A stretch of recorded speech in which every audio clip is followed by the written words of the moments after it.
Welcome everybody back into Nerd Sesh. As always, I'm Carson Brever, and alongside me is Logan Camden, and it is Sunday night, so you already know the drill. We have some more incredible playoff football to talk about today, Logan. This has been as good a football weekend in the NFL as I can remember. We've had 4 outstanding games, and then we did have one that was more underwhelming, a bit more of a tough watch. Ironically, we are going to start by talking about that one because it was the nightcap, and that was the Patriots 16-3 victory over the Chargers. This was obviously more of a defensive battle, as the score tells you, and it was a one-score game for most of it, but it ends up being a pretty convincing win for the Patriots. Obviously, the number that stands out here is them holding Justin Herbert and the Chargers offense to 3 points. How were they able to get that done? The Patriots defense blew everything up. I mean, they got a ton of pressure. They suffocated the Chargers at the point of attack. They controlled the line of scrimmage. 3 points isn't the only damning number from the Chargers offense in the game. They have 207 total yards. Mind you, Justin Herbert had 159 passing and 57 rushing. And if you're strong in math, that's 216 right there. Damn, which is right. more than their total yardage because of sacks and the lack of running back production. Whew. They had 3.5 yards per play. They went 1 of 10 on third down, 1 of 3 on fourth down. If you combine that late downs, they go 2 of 13. The Chargers just didn't have the dogs. I mean, I want to give the Chargers credit for staying around as long as they did in this football game. I mean, their defense came up with a ton of heroics in this game to keep it close, play after play that could have potentially swung this game, potentially costly turnovers, and the Chargers just can't move the ball. And yeah, they had some important players come back healthy for this game, and I think that's really the big thing. Is just the Chargers have been falling apart, and I know that's the meme that Justin Herbert is holding this team together, right? Like the Spider-Man train meme. Like, yeah, it's how this has felt for, I don't know. I mean, the entirety of the second half of this season, man. And it's why I thought you were going to say his entire career. Yeah, you know what? That's even more right, dude. That's why I picked the Patriots to win this football game. That and partly my confidence in Vrabel and McDaniels and his coaching staff, but moreover than anything else, the health and the margin for error for Justin Herbert. It's not only that Justin Herbert has to play good, Justin Herbert has to play great. And anything below that, the Chargers don't have a chance to win football games. You know, I think the Chargers are going to be all right long-term, like next year. Like, they got bit catastrophically bad by the health bug from the beginning of this season to the end. It's a miracle that they got to the playoffs. I think this was a successful year or two. I know people are disappointed. They want Herbert to get a playoff win. It's just not the team, man. I don't know what to tell you. Like, if anybody's got anything negative to say about Justin Herbert, I'd say you didn't watch the game, dude. I just feel bad for the guy, if anything else. And I think the Chargers were lucky to be in the playoffs, and I think the right team won tonight, even if it wasn't super impressive win all around for New England. You're absolutely right. And I got to commend you, Logan. You've been nails on these wildcard picks. You're undefeated so far. And every time I've gone against you, it hasn't gone my way, which has happened 3 times now. But the other 2 games felt to me like, all right, 50-50. I didn't feel bad about the process for my pick. This one, I was just like, yeah, the Patriots were clearly the better football team. And I think that I underestimated their defense 100%. And also overestimated what was literally possible for Justin Herbert to do. I've talked about him as an MVP candidate this year, a guy who was elevating the most brutal of offensive circumstances with both of his tackles down, this horrible offensive line, and running backs injured. And even as he had a broken left hand, like, he just kept persisting. And they won some big games down the stretch over the Chiefs and over the Eagles and over the Cowboys. And I was like, I think Herbert in this defense is enough. And the defense was really good, but this offensive situation around him was untenable. These were impossible conditions for quarterback play. And the reality is, the objective for this team was to survive. It was to drag themselves somehow tooth and nail into the playoffs, not to make a deep run. I should have known that the Patriots were just the more talented team. And I was so impressed by their defense. As much as this said about the catastrophic offensive surroundings for Herbert, what a masterclass by New England. I was not sold on this defense in the regular season. I thought some of the numbers were a little bit juiced by facing a historically weak opposing offensive schedule. The Bills were really the only good offense they faced all regular season. 61% of the opposing quarterback snaps they faced were backups or quarterbacks ranked 30th in EPA or lower. So I was very interested in seeing how they would perform, not against an elite offense, against a very flawed offense, but against an elite quarterback. And could they expose the flaw, the glaring flaw that is this Chargers offensive line to the utmost extent? They did. And I want to give them credit because they had to adjust to do that. I still don't think this Patriots pass rush is good. And they realized that early on in this game when actually Herbert had a decent number of clean pockets in the first half, and he was effective within those clean pockets. There was a point in this game where if he wasn't pressured, he was 10 of 11 for 93 yards. I just think he was pressured on like every single drop back in the second half, and they just started sending the house, blitzing the shit out of him. And this Chargers offensive line is as incompetent a unit as I've ever seen on a playoff team, just about as incompetent a unit as I've ever seen on a football team. It was unbelievable how incapable they were of handling any of these blitz pickups. And also, what was so impressive was how clamps the Patriots secondary was. And that was the part of this defense that I was actually already sold on. We know how great Christian Gonzalez is. Marcus Jones is good. They've got two Cal safeties. How can I not like those guys? But they were able to play a lot of man and just completely shut down the Chargers receivers. So you just have all of these nightmarish factors compounding for LA. The offensive line, dude, they're like a comically foolish, idiotic, horrible group. They start false starting over and over again out of panic. You've got procedural penalties on guys around Herbert in this offense. There was just nothing there for the offense all day. The Patriots made offense impossible for the Chargers, as did the horrific circumstances around Herbert. And I want to be clear, this was still not a good Herbert game. He may have been the only one who was doing anything good for this offense, but he still didn't do enough that was good for this offense. And on key downs, sure, they were overwhelmed, but they were just flat out bad, disastrous on third down. When they had opportunities to finish drives in the red zone, they didn't do it. And I commend the Patriots' strong defense and excellent coverage. And the reality is there just wasn't really anything there for the Chargers all day. But there's a couple moments in this game where if the Chargers wanted to win, they needed Justin Herbert to do something special, something extraordinary, because that's been the formula. It's been, okay, somehow he is going to find a way to do something that only he and a few other quarterbacks on the planet can, and he's going to hang tough in the pocket, and he's going to take several hits, and he's going to be pressured on 50% of his dropbacks, but he's going to do enough, and this defense is going to do enough. And the Chargers defense absolutely did enough. They were excellent in this game. There was just nothing clicking for the Chargers. So I don't think any reasonable person could possibly watch this game. And whatever preconceived notion they may have about Herbert and whatever playoff stuff they may want to put on him, nobody could watch this game and think Herbert is the problem, because everything around him was just so absurdly bad on this offense. But he wasn't the solution today. And he has been the guy who has been overcoming, who has been elevating. There's a couple throws on the run, downfield, Quentin Johnston. He just misses by a little bit. And those couple plays and the fact that you get to 4th and short in the red zone twice inside the 3-yard line and you get 3 total points, those are the sequences. Because no quarterback was going to put up 25 points for this team, right? But they only had to put up 17 to win this game. And could they have gotten there if Herbert played a great game? That's possible. So was he the problem? Is he at fault? Absolutely not. But I put the utmost faith in him thinking, okay, if they're going to find a way to win this game, it's going to be him being special. And he wasn't special. Like, you could cut together a hilarious low-light reel of him just getting brutalized in this game that's not on him. But again, the burden is on him to be exceptional, and he was not in this game. And that's why it was at least as ugly as it was for the Chargers. Yeah, I think you said that right. I mean, the Chargers were number one in terms of opposing pressure rate of any quarterback that played more than 8 games this season. Herbert was pressured more than any other quarterback in the NFL. And that's why I say margin is the key word. When you don't have that built-in margin because you are down to your 3rd and 4th running backs of the year, right?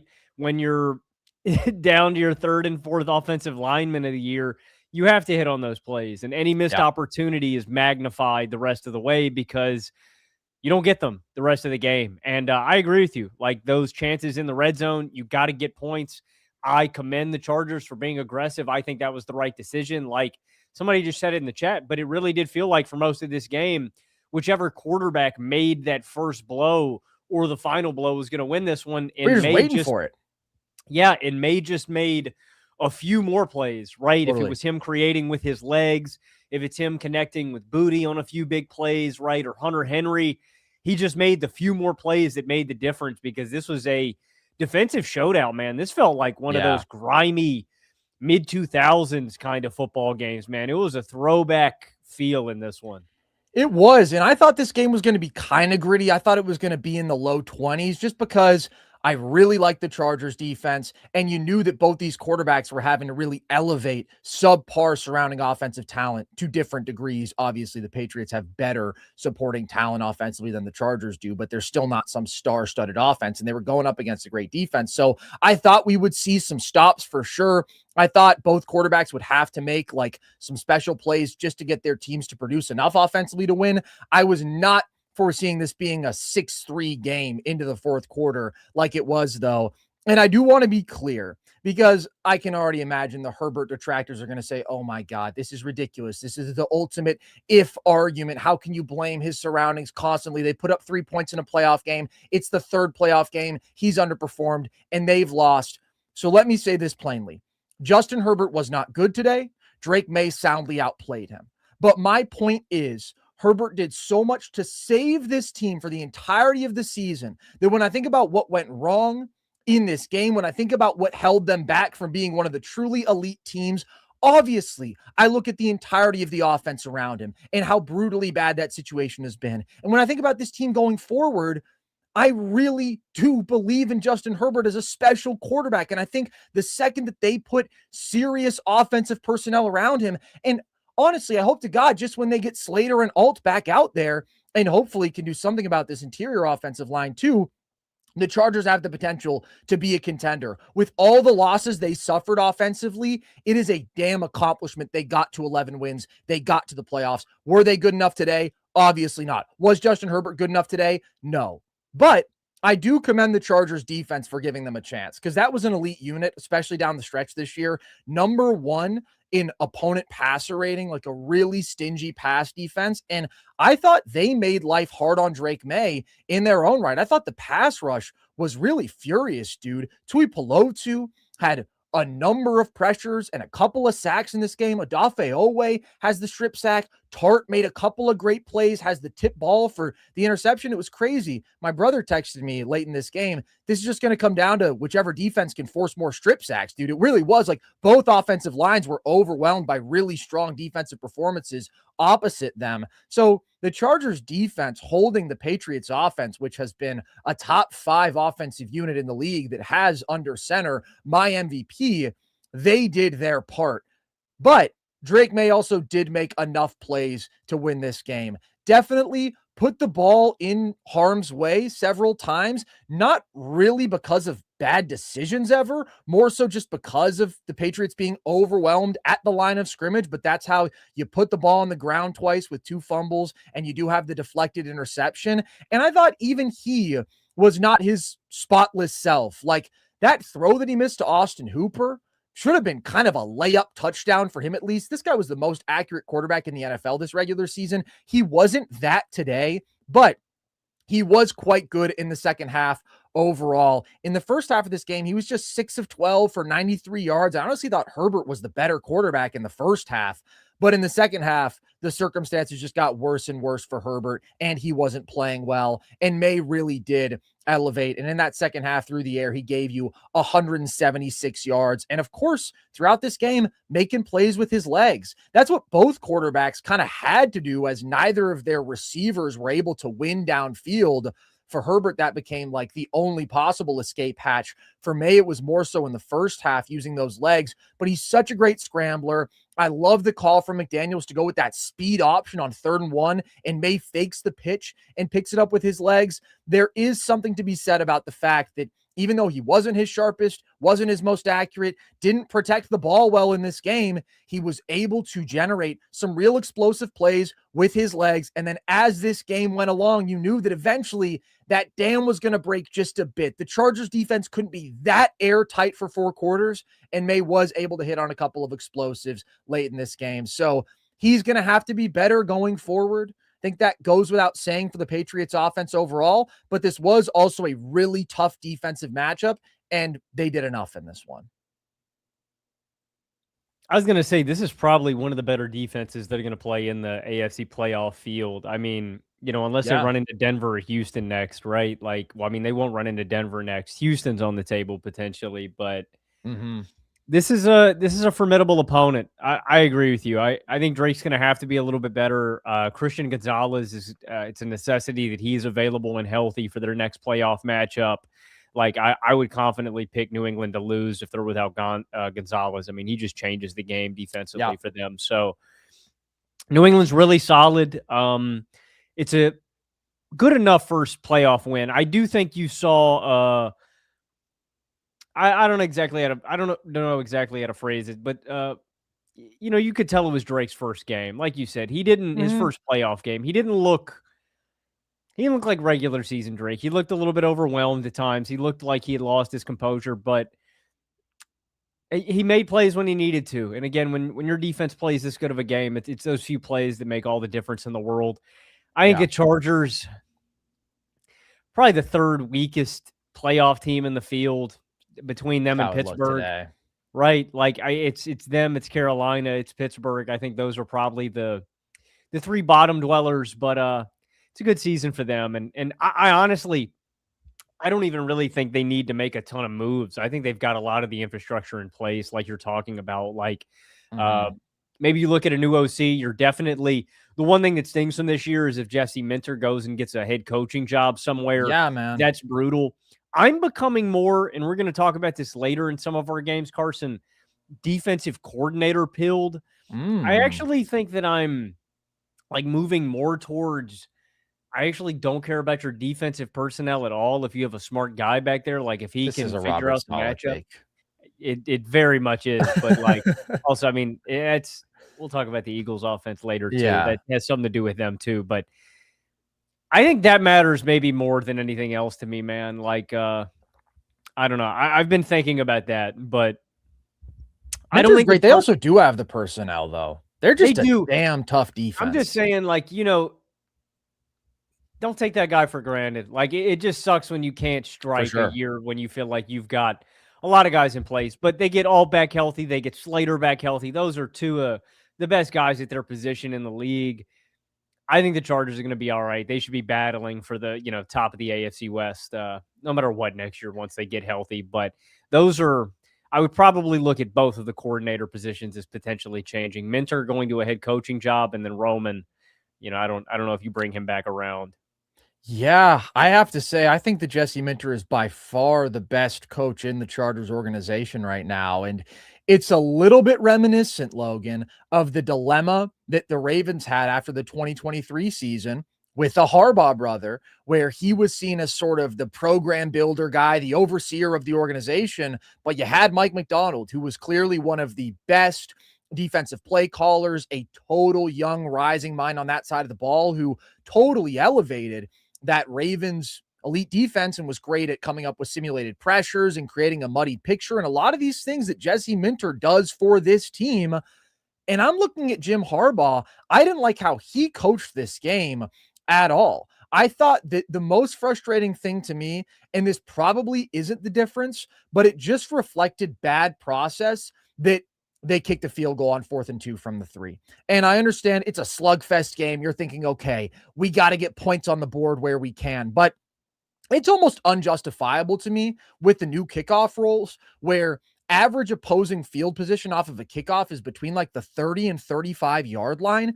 When you get down inside the 3 and you are 4th and short territory, I'm sorry. The upside that I have of scoring 7, knowing that worst case scenario, I am pinning you inside your own 5 and you don't have to drive the length of the field, and we're talking about a 25, 30-yard difference in field position, that is a go every day of the week. And by the way, even earlier in the game, when the Chargers failed on 4th down, they proved that because the Patriots had a 93-yard drive of their own that ended in a field goal. Like, you are getting so much value in the field position battle, even if you come away with 0 points. I would always go for 7 in that spot because I don't like the feeling of kicking a field goal and then kicking off. Like, that doesn't feel as good for offenses anymore when you know it could be a potential dynamic play for the return team, or they're at least going to have, for the most part, pretty good field position. It just felt to me like very old man football decision-making, very conservative,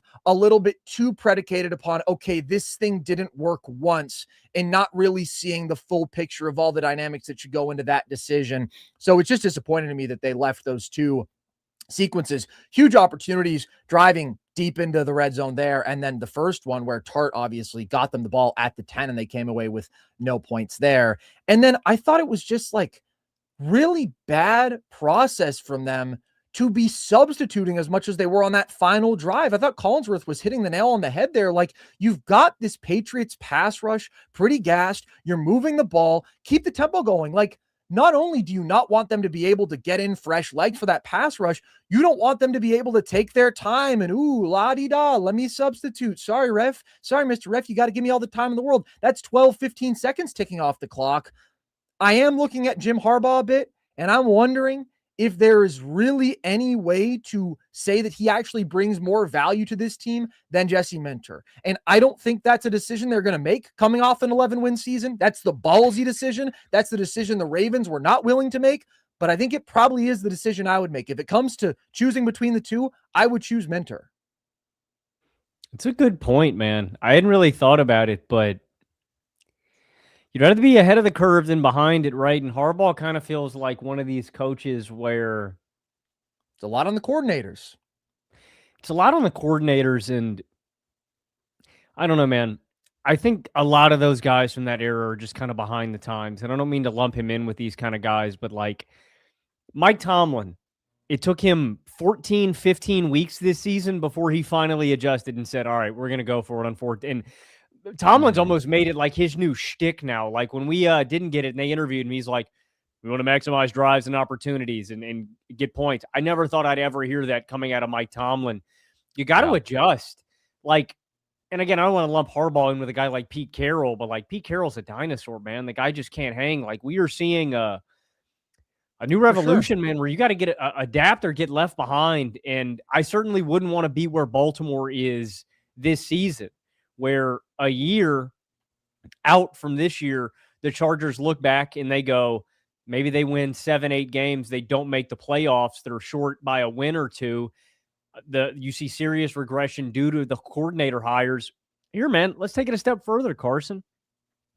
And I know people aren't going to like this because the guy's got one of the highest career winning percentages of all time. I look at a guy like Nick Sirianni, where you look at a bunch of coordinators that have come in and out of Philadelphia. And of course, he's going to be a punching bag today because they lost. But like, help me out. Who was their DC? They had Kellen Moore for 1 year as the OC. They lost. Who did they lose last year? Who was their guy? No, they've kept Fangio. Who did they lose as their OC was Clemens.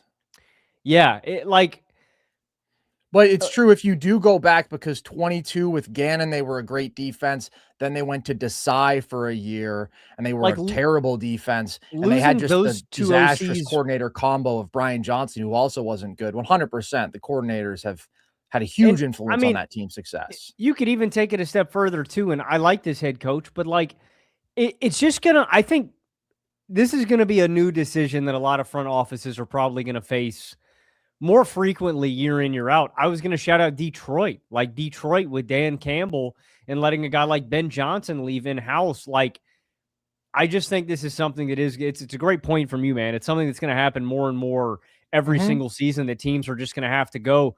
They're going to have to decide, like, who is our most valuable guy in-house? Who is our most valuable coach? And can this guy run our team? Do we trust him to be handed the keys? And is he more valuable than our current head coach? I don't know. I feel like it wasn't as prevalent as it is now. You know what I mean? Like, say, 5 years ago.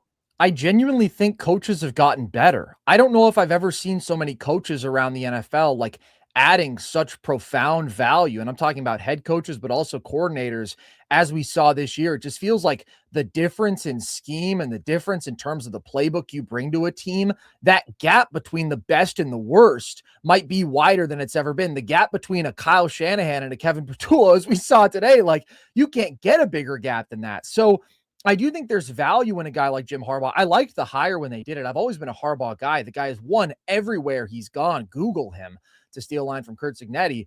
But I also think there's maybe more initial value in a guy like that coming in and saying, okay, let's establish a culture here. Let's establish some discipline. Let's become a serious football organization. No more of that willy-nilly, Brandon Staley, soft, bad defense. We can't stop the run nonsense. We are going to become a serious football team. But then there's also a next step, which is that guy an elevator as the standard continues to climb? Once you've already proven, okay, we can win 11 games in a season, great. If we've got an elite quarterback, we want more than that. And especially if we do feel like, okay, part of this head coach's initial value was he's bringing a great defensive coordinator with him. He's bringing a great coordinator. If that guy walks out the door, does the value of your head coach diminish? Do you trust him to replicate that process? And I think those are all the questions the Chargers have to confront right now, because even though by some measures, surviving this season, having as much success as they did is a success, I also can't help but look at this team and look at the totality of their roster and once again feel disappointed by what they have around Justin Herbert. Defensively, I think they're really good. I would not like them to lose Minter, though, and what he does for that group. And then offensively, I think getting the tackles back helps absolutely, but I also think they still need to upgrade at receiver. I think they need an actual dynamic playmaker there. The running back room, Hampton, I think hopefully after an offseason where he's healthy, he'll be an impact player for them. Obviously, he just couldn't go in this one. It is pretty damning that Justin Herbert was their leading rusher by a lot. The running backs carried 12 times for 30 yards. He carried 10 times for 57. They just need actual elite playmakers in this offense, like anywhere. Ladd and Keenan Allen, they're solid. Quentin Johnson had a better season, but you're still looking at like a couple of wide receiver twos there really and a wide receiver three. And I just think if they had somebody, if it's an elite athlete, if it's a truly elite route runner, like somebody you feel is a true go-to guy. And then obviously, even when they get the tackles back, they need to invest in this interior offensive line because it is the worst interior offensive line probably in the NFL, although the Raiders would like to have a conversation about that. So they're a good team.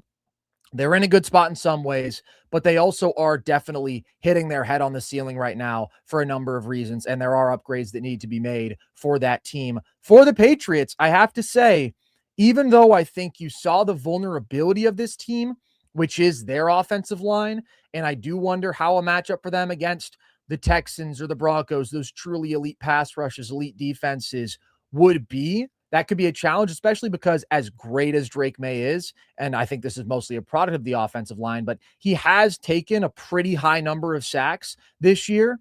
That's an opportunity for teams to maybe get them behind the sticks in certain spots, especially if the Patriots aren't running the ball that well, which they don't always do, and they can just kind of pin their ears back the pass rush and make some plays there. That would maybe be the one concern that is raised from this game. But I don't worry about Drake Maye being elite going forward because we have 17 games of him being awesome this year. And I just think he's an exceptional quarterback who checks every box. And I feel encouraged about the defense. Like I said, I didn't know that the defense had a performance like this in them. And we don't know who they're going to face. It could be one of these great defense, flawed offense combos like a Houston, like a Denver down the line. And that could be the formula that the Patriots pull off again, where you go up against a great defense, but you are able to give their offense fits in your own right. So I was moved by what we saw from them on that side of the ball. It'll be interesting to see who they are set to face, Logan, between your beloved Steelers and the Houston Texans. But in the other second round matchup in the AFC, we do know who it's going to be: the Buffalo Bills against the Denver Broncos, because Buffalo got a huge win today over the Jaguars, 27-24.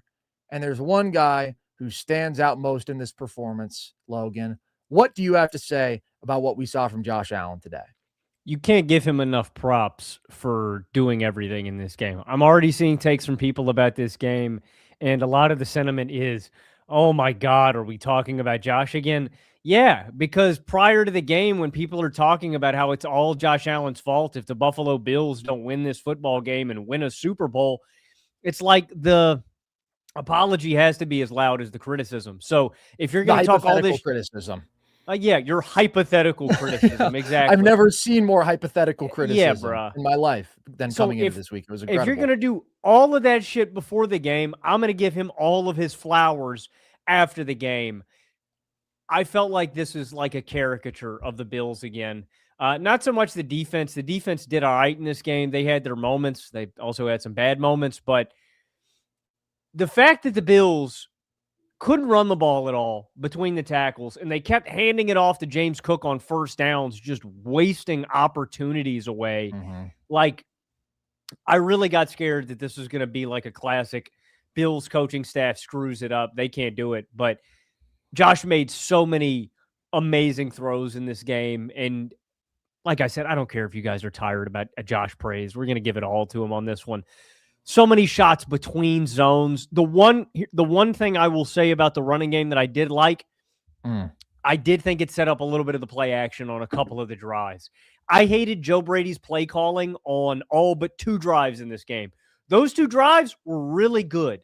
The rest of the game I thought were pretty piss poor, but running early, even though it wasn't effective, it did set up some of the play action opportunities that they were able to hit on late in this game. Dawson Knox had some good grabs. Dalton Kincaid got involved. Gabe Davis had his moments. So did Shakir.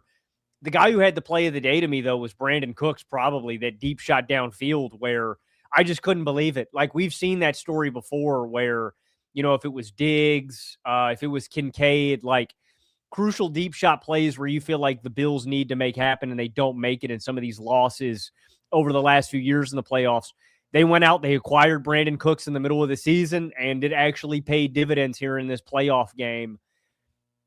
I did feel like there was some play calling issues on the Jag side and a bit of an experience gap. I thought the Bills had a composure edge in this game. Like, it felt different. Like, they just felt like they'd been here before. But the difference maker, like he is in basically every one of these games for Buffalo, was Josh Allen. And the Bills make a nice play at the end. They get an interception on Trevor Lawrence, cap the game off. Like, that's a nice play to seal the deal.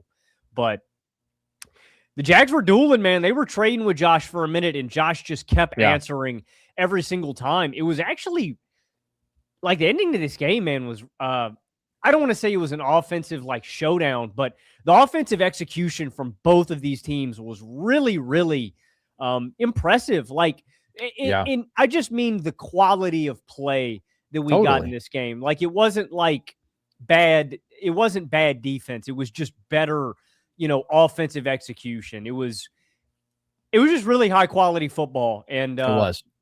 Josh just kept answering every step of the way. It was really high quality football, as we expected. I said coming into this game, I thought these were the 2 best teams in the AFC. Whoever won this one, I was going to take to go to the Super Bowl. I picked the Bills, and I feel like everything that I said remains true. I honestly was impressed by the Jags. Like, I don't in any way leave this game thinking less of them than I did coming into it, but this is what Josh Allen does. This was an outstanding statement performance from the best quarterback in the NFL. You are on the road as an underdog facing a top 5 defense and the hottest team in the AFC that's won 8 straight games by an average of almost 20 points. And as the run game with James Cook gets completely shut down, Josh Allen went 28 of 35 for 306 total yards, 3 touchdowns, no turnovers, with 2 long go-ahead touchdown drives in the fourth quarter, converted 9 of 14 third and fourth down sequences. Just absolutely phenomenal situationally and in the clutch in all the biggest moments of this game. And like you said, dude, what's amazing is the Jags defense was so good in this game, and they beat Josh up. He came into this game with a foot injury, then he hit his head hard, he jammed his finger, he twisted his knee, and he still did this against a damn good defense that didn't just take away the run completely, which is very hard to do against the Bills. The Jags defense really made no mistakes. They allowed nothing easy in this game. If you look at the biggest completions of the day, Josh was having to make absolutely money throws off his back foot with a free rusher in his face. That ball to Brandon Cooks is one of the plays of the season. It is one of those superhero plays that you look at and you go, only our quarterback and a couple other guys could do that. And that's the reason we won this football game. And that's what Josh Allen is able to do to you in the highlight moments. And that is such a separator from him, even against the other best of the best. But all day, he had to be patient, surgical, extremely accurate, and composed against this defense that was so buttoned up, that was mostly keeping things in front. And he did exactly that. He was perfectly layering balls. He was hitting hole shots. He was making great decision after great decision. He just kept generating positive play after positive play, keeping the Bills' offense moving forward. And you can't really overstate the value of that, especially as it's not just that he got no help in the run game. The run game actively hurt this offense because they stuck with it so much on early downs. I can agree with you about the play action element. However, I thought they should have gone to play action earlier and even more often, because the Jags clearly were keyed in on taking away the run. Teams know that even if the Bills aren't running the ball well, they do like to run the ball a lot. So ultimately, it just felt like so many different series, they were running the ball on first down and it was going nowhere, and you're just setting up second and long. James Cook carried 15 times today. 11 of those carries, Logan, went for 3 yards or fewer. 8 went for 2 yards or fewer. His second longest run of the day was 6 yards. So they keep getting put in these tough spots because the run game was going nowhere.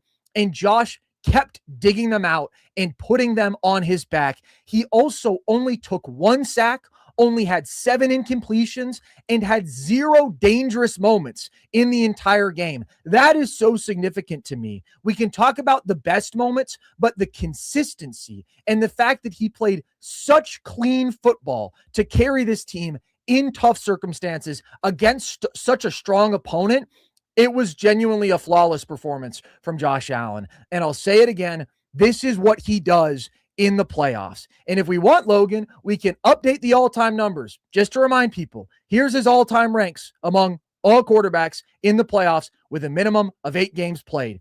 309 total yards per game, that's first ever. 2.5 touchdowns per game, that's third ever. 36-6 total touchdown to turnover ratio, best in NFL history. This was his 4th playoff game with 300 or more total yards, 3+ total touchdowns, and 0 turnovers, which those are some great indicators of an incredible football game. That is tied for the second most such games ever. Only Patrick Mahomes has 1 more.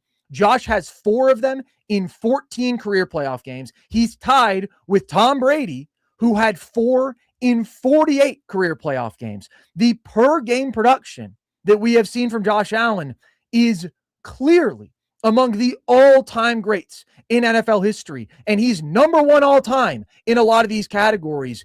In the playoffs, Josh elevates. He plays his best football. He has shown, beyond a shadow of a doubt, he's one of the greatest to ever do it. And I do believe he has shown he is the best doing it right now. And this is one of the signature performances and maybe the signature win, because he's played incredible in games where the defense lets up 42 or they let up 32 to the Chiefs.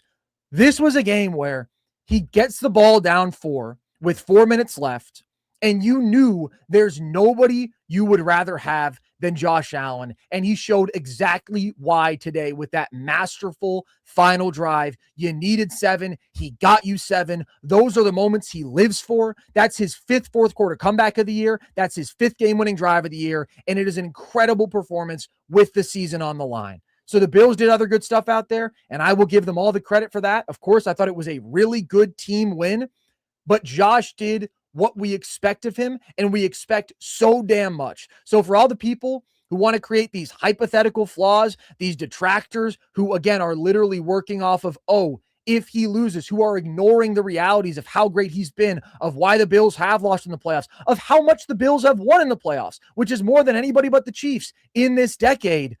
This is the kind of performance that shuts you up, brings you back to reality, and shows you exactly who Josh Allen is and exactly why I can pick a team like the Bills to beat the Jags, to go to the Super Bowl, even if they don't have the best roster. They have the best player at the most valuable position, and he showed all the value of that today.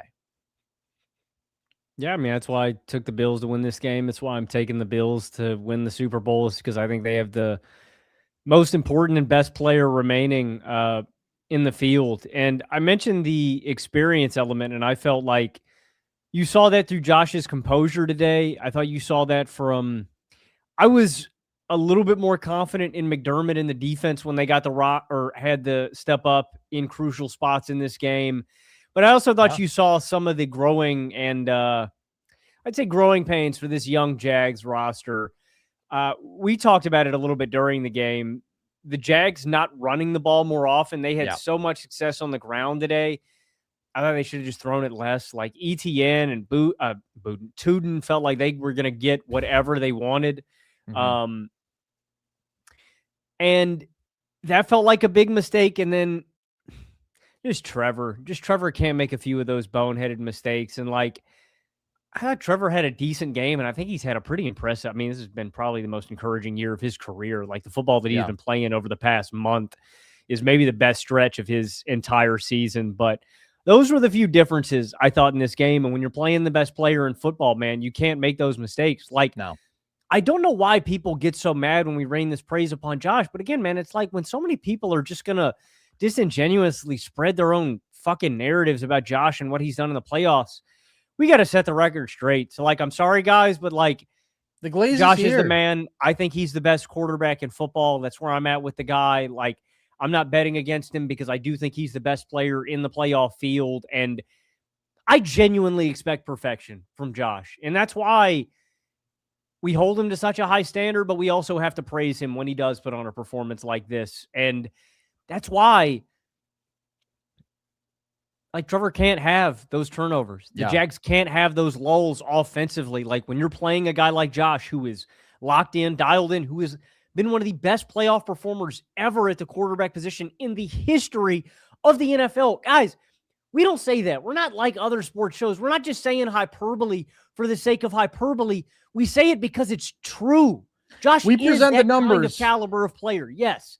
And if somebody is number one all time in like the major categories and number 3 all time in the other major category, and his offense has averaged 28 points per game in the playoffs, which is only surpassed by Patrick Mahomes and Kurt Warner among the great quarterbacks in their offenses, right? Like, and also, obviously we hype up these incredible performances, but these are the objective realities of Josh Allen's playoff performance. And it's like you said, dude, Trevor Lawrence did not play a bad game, but if you're going to beat Josh when he's playing like this, you got to find a way to get the ball in field goal range with 13 seconds. And you got to put up 42 to win 42-36, right? Like, I'm thinking about the 2021 divisional round game. The reality is, so many people came into this game and they were saying, oh, can the Bills win on the road? We haven't seen the Bills win on the road in the playoffs. That's a little scary. That was the dumbest thing ever, because do you know how many games the Bills have lost on the road in the playoffs since 2020 that were not at Arrowhead, Logan?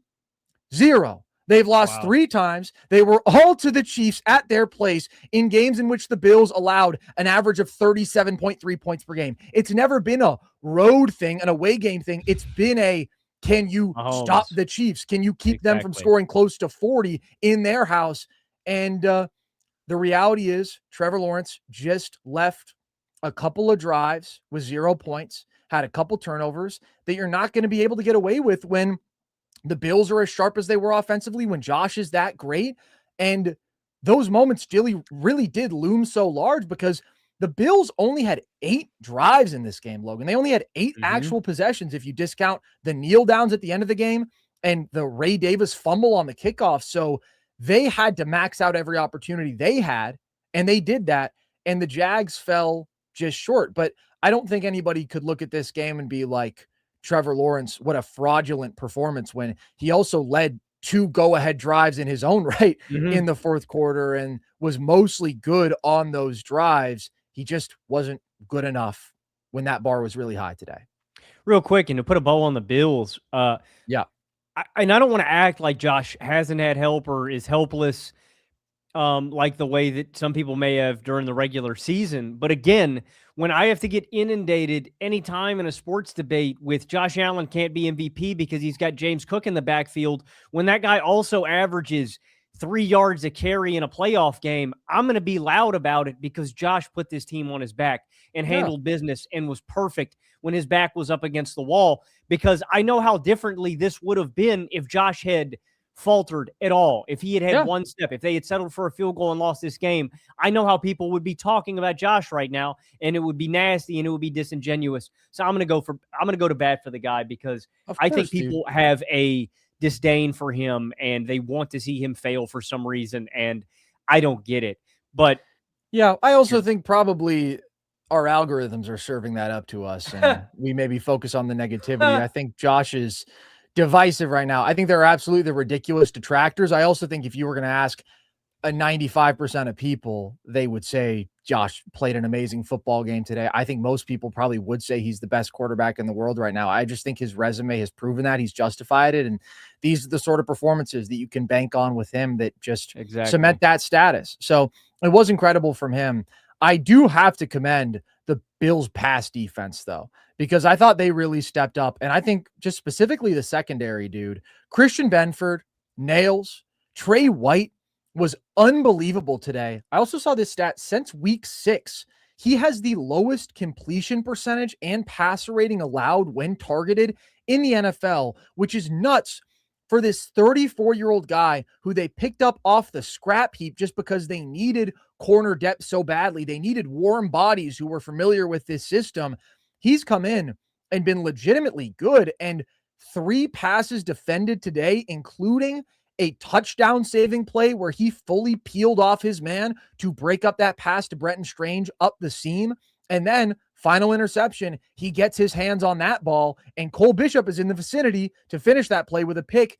He's improved so much this year. I looked at him as being maybe the most concerning starter on this team coming into the year, and he has progressed to be a legitimately solid contributor in this secondary, who were just all over the place in this one. 9 total passes defended for the Bills. They kept getting their hands on the ball. The 1 sack they had today was really a coverage sack. It was a good play by Rousseau to keep T-Law from escaping, but the Bills had already covered for 4 or 5 seconds at that point. I do want to commend them because I've been so impressed by what Buffalo has been able to get out of that group. Even Jordan Poyer going down today, even the fact that Jordan Poyer is an important player in this secondary, which is legitimately good. Like, it's mind-boggling. And I think if anything is a testament to Sean McDermott, it's that. This guy, I have had my complaints with, I have had my issues with. He can coach up a secondary, and specifically, he can find some of these diamond in the rough, underappreciated talents who just fit his system. He can get them to execute at a high level, usually against the not elite quarterbacks. They've run into their issues where they're too conservative, and part of that is the pass rush also not being disruptive against like a Mahomes. Obviously, they let up too many points in those matchups. But when it does come to some of these more middle of the pack quarterbacks, they can create something of a muddy picture. They can be disciplined in their zone. They can keep things in front. They can force turnovers, and they did those things today. They did those things to T-Law, especially because the Jags probably put too much on T-Law's plate, just considering the success they found on the ground when they ran it, considering the game plan for any team going up against this Bills defense should be run the ball down their throat. It does drive me crazy how many people refer to the Bills as the number 1 pass defense. We need to stop using total defense because everybody runs the ball on the Bills at a crazy high rate. In terms of yards per pass allowed, I think they're 6th. So they're legitimately good, but that total yardage number is skewed by the fact that everybody wants to run on them because they're such a horrible run defense. But that pass defense has legitimately stepped up. That being said, I agree with you. That inexperience point, like, it's such a good one. And this was something I felt even coming into this game, and I mentioned with a little bit of trepidation. But I was like, even though I think Liam Cohen is just a better coach than Sean McDermott, there is something for the fact that the Bills had won 7 playoff games in 5 years, and they have been here so many times. And just none of the Jags' key guys in terms of Liam Cohen, Trevor Lawrence has been to the playoffs once, played in 2 games, but even for him, it's been several years. I think there was that stability factor. And part of it is just obviously like Josh being better than Trevor Lawrence, but there was also a feeling of this not being anything other than a regular football game for the Bills, and this not being anything other than a regular drive, and they just were so well prepared and so composed throughout. Not just Josh. I did think really this team overall and that experienced secondary too. Yeah, and I mean, think about the guys that they brought back specifically for that reason. Trey White, Jordan Poyer, Gabe Davis even getting snaps in this game, Who right? also Like, goes down, and it looks like he's not going to be back. oh damn. Yeah. Hopefully Keon can step up and play some more snaps or something, man. They're gonna need him. But that's really my only hang up with Jacksonville. I thought they played a really good game. I thought of a lot of the stuff we saw from them. This game was encouraging. I don't know if you saw that clip from the interview afterwards with that lady telling Liam Cohen to keep his head up. That was adorable. I loved that. But I agree with that woman in the press conference. Like, what a great season for Jacksonville Totally. to get here, to win the AFC South, to I said it with the Bears and Ben Johnson. He exercised some demons. I think that he has in Duval, man. Like, this is a big accomplishment. We can't overlook that. And No. I think this team is set up so well for success in the future. One, this being the first year of Trevor Lawrence and Liam Cohen together. The fact that, we saw a month from them that was really elite of Trevor Lawrence, but a lot of the skill position talent and pieces that they have here. Like, I look at the receiving room and I go, you got Myers and you have Parker Washington and you have BTJ and you've got Travis Hunter coming back for next season too. And it's like, okay, they don't need to invest really at all at wideout. Your running back room, Tootin and ETN, bang, those guys are ready to go. Like, yeah, I think they have to sign ETN this offseason. See, I mean, like, but you don't have to, like, it's not like you have to go out and get or you need to overhaul anything. There's so much already in place for Jacksonville. They're so well coached. I hope that Liam can keep this coaching staff in order as well. But yeah, this is a really encouraging year for Jacksonville, and it just so happens to be year one. And I don't think you could ask for it to have gone any better, except for Trevor to lead you down there and win you the game. But yeah, I'm excited, man. I didn't expect the Jags to come anywhere close to 12 wins. I thought they were going to win 7-8. It was going to be encouraging in a different kind of way. They take a step in the right direction. The Jags were legitimate. And like you said, coming into this game, if Jacksonville had won this game, I would have taken them to win the AFC too, man. They were playing the best football of arguably of any team in football, but I think definitively of any team in the AFC since the start of December. Like, we can't forget that. They just ran in. Again, I'm going to beat a dead horse. This will be the final time I say it, guys. They ran into Josh Allen in the playoffs, and he is quite literally a different beast. He is indeed. And I did see some people try to, play down the Jags resume, being like, oh, they only beat 2 playoff teams in that win streak. And my thought to that was, how many playoff teams do you think teams play?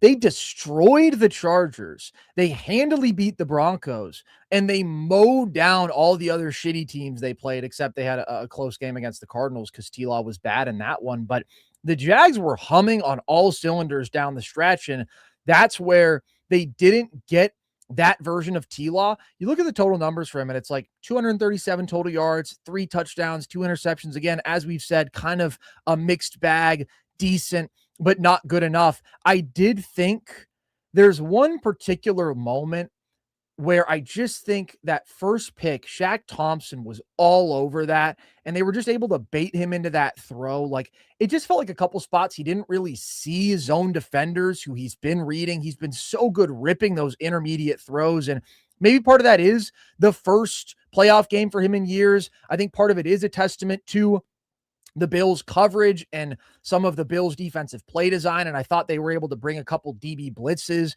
that rattled him, and Benford got his hand on one when he blitzed, and T-Law made the right decision, tried to throw into the blitz, but the pass just couldn't get there. But there were a lot of balls that hit Bills defenders in the hand in this one. There were a lot of balls that were kind of in harm's way. So that is not the highest note to end the year on.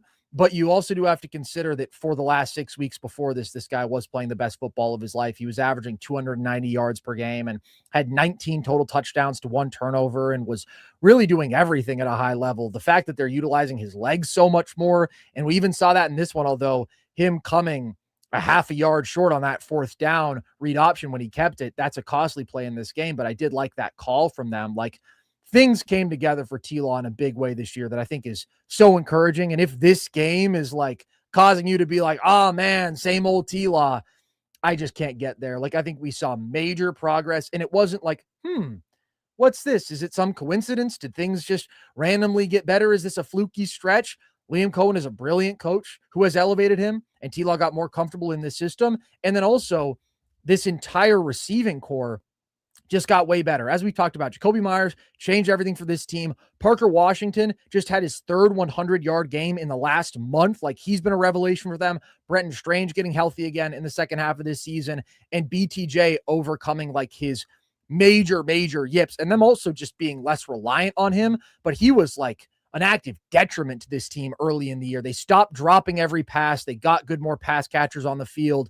T-Law got more comfortable with this offense, and he played really good football, and he showed a lot of high-level traits. So I think there's so much to feel good about for Jacksonville. If you do wonder, what are they going to regret? What are they going to look back on and think, man, did we cost ourselves that? I think it's what we've talked about. 23 rush attempts for 154 yards, almost 7 yards per attempt. They just should have gone to that more. Liam Cohen knew it. He said it. There was a point in this game, I think it was just halftime maybe, or just before the half, where the Jags were averaging over 8 yards per rush and under 4 yards per pass. He was creative in the run game, as he always is, that sex demon. And like, they just had such a clear, major matchup advantage there. They should have attacked more on the ground. I think that's what teams going forward will take away from this game as a lesson. But the Jags are a team that really had the opportunity to exploit that more. Even though they didn't run the ball well down the stretch of the regular season, they were running it well in this one. Because overall, there's a lot you feel like they did well. I think the defense played well. Again, it was a hard-earned 27 points in an exceptional Josh Allen performance. The offense wasn't flawless for sure, but they still put up 24. Like, this team is talented. They're well-coached. They're complete. Yes, the Bills were just better in this one, but I do think we saw, in my opinion, the two best teams in the AFC. And I do think going forward for the Jags, Liam Cohen is great. Campanelli is good as a DC. T-Law had a career season. And there's just a lot of talent on this team. There's not very many holes at all that I look at, and I'm like, oh, they need to plug that up. I think you invest a little at corner. You invest a little more in the offensive line, but they really check most of the boxes here. And I look at that receiving room and where they were at by year's end, and next year they add Travis Hunter back into this group. That's pretty damn exciting. Like, this pass attack, where they started the year compared to where they ended it, there was so much progress, and I think they can build on that into 2025, and that really just took them up a level as a team. And this run defense, man, like, holy shit. The numbers were great, obviously. I also did wonder, though, if the Jags' defensive numbers were a little bit inflated by them playing a weak offensive schedule in their own right. That's the number one run defense in football. Like, nobody does that to James Cook and the Bills. I didn't think that James played a good game. I think just with the level of player he is, he needs to be able to make more guys miss. He needs to find a way to make a special play. There was the one play where he tried to reverse field, stopped his feet, went backwards. Normally his vision, his cutting is so exceptional. He just like is always able to kind of squeeze 4 or 5 yards out of most carries. He didn't play well, but he also was running into a wall over and over again. And that's a huge testament to this Jags run defense, and really a unique accomplishment of keeping the Bills run game in check like that.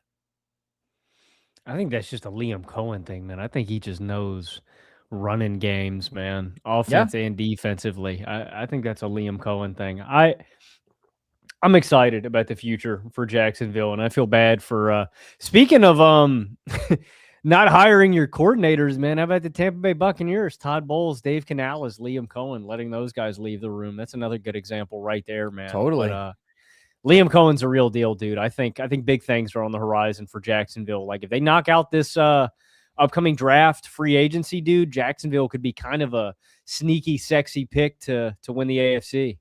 Totally. It's a massive turnaround. They've got the best roster in the division, and that's not to say they can just stand pat and replicate a 13-win season, but nobody finished the regular season on a stronger note. And like I said, I think this was a legitimate playoff performance from them. I do want to give a couple more props to the Bills. in terms of how they got this done. Khalil Shakir was huge in this game. 12 catches on 12 targets for 82 yards. This was his best game of the season. I've been frustrated with him really being underutilized at times this year and being exclusively almost a screen guy. There was a time this year, at least, where he had the third shallowest depth of target of any wide receiver in football. And he had those moments in this one where they used him in the screen game.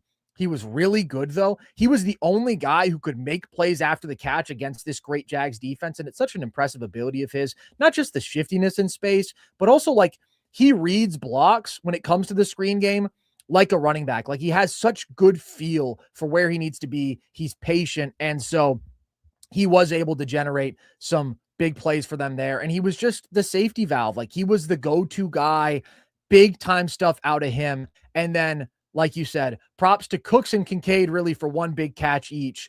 Cooks getting open deep, really just running through the zone against that Palms look when they blitzed on that incredible throw off his back foot that Josh made. But like Cooks has been the only deep threat unlocked in this offense. That was their deepest pass play of the game.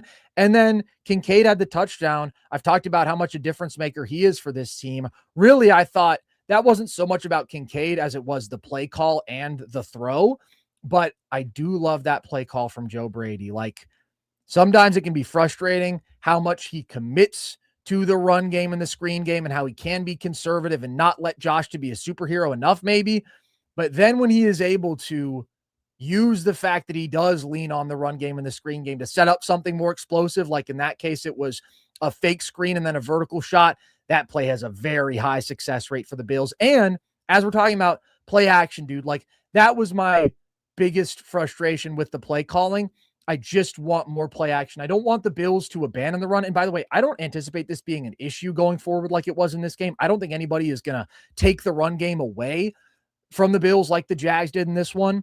But overall, I just think there are such great opportunities for those play action shot plays, and I would utilize them more on early downs overall.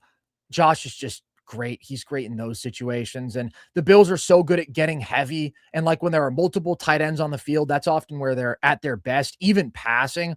So I would like to see more of those called going forward and would have liked to see some more today. But overall, I can nitpick Joe Brady. This was a really good team performance, team win from the Bills. Huge circumstances. Again, on the road, 13-win team, underdog. They got it done. Props to the pass protection because I thought those guys kept a pretty good pocket for Josh today. Like as much of a burden as there was on the passing game for Buffalo, luckily he didn't have to be running for his life all day, as they also got no running back production in the run game because that would have maybe been untenable. Like they were able to mostly keep him clean, keep him from being under a bunch of duress, and that allowed him to be as surgical as he was.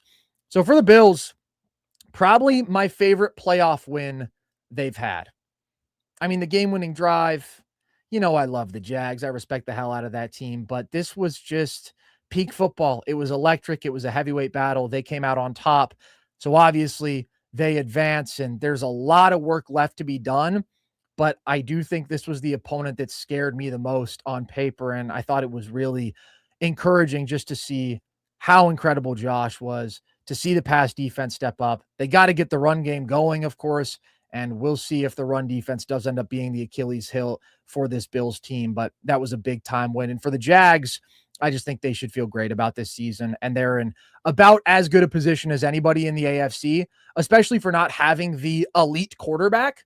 But as we've talked about, the teams that have the elite quarterbacks in the AFC are mostly lacking a bit in other areas. So I don't think it's going to be a dramatically different picture next year. Everybody's talking about, oh, no Burrow and Lamar and Mahomes in the playoffs this year. What an opportunity for all these teams. And I'm like, look, the Bengals aren't getting back there. The Ravens had a lot of work to do to get back there. The Chiefs have a lot of work to do to get back there. And maybe two of those teams are in the playoffs next year, but it's not like you're going to be going up against simultaneously the 2022 Chiefs and the 2023 Ravens. And like those teams still aren't going to be at the peak of their powers next year. So for the Jags, considering how good they were, how much legitimate stuff they did this year, like, yeah, they're a power. They're a power in this conference. They've proven that this year.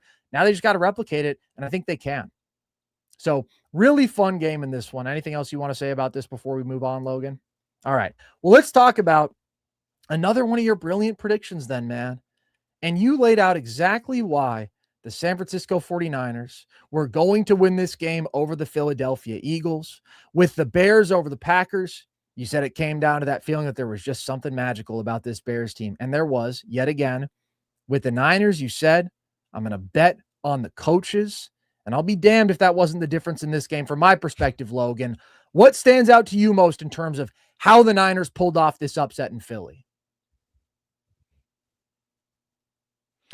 It was the coaching. I mean, to me, Carson, this is an embarrassing loss on paper for the Philadelphia Eagles. Like, the Niners are basically just a walking, traveling hospital at this point.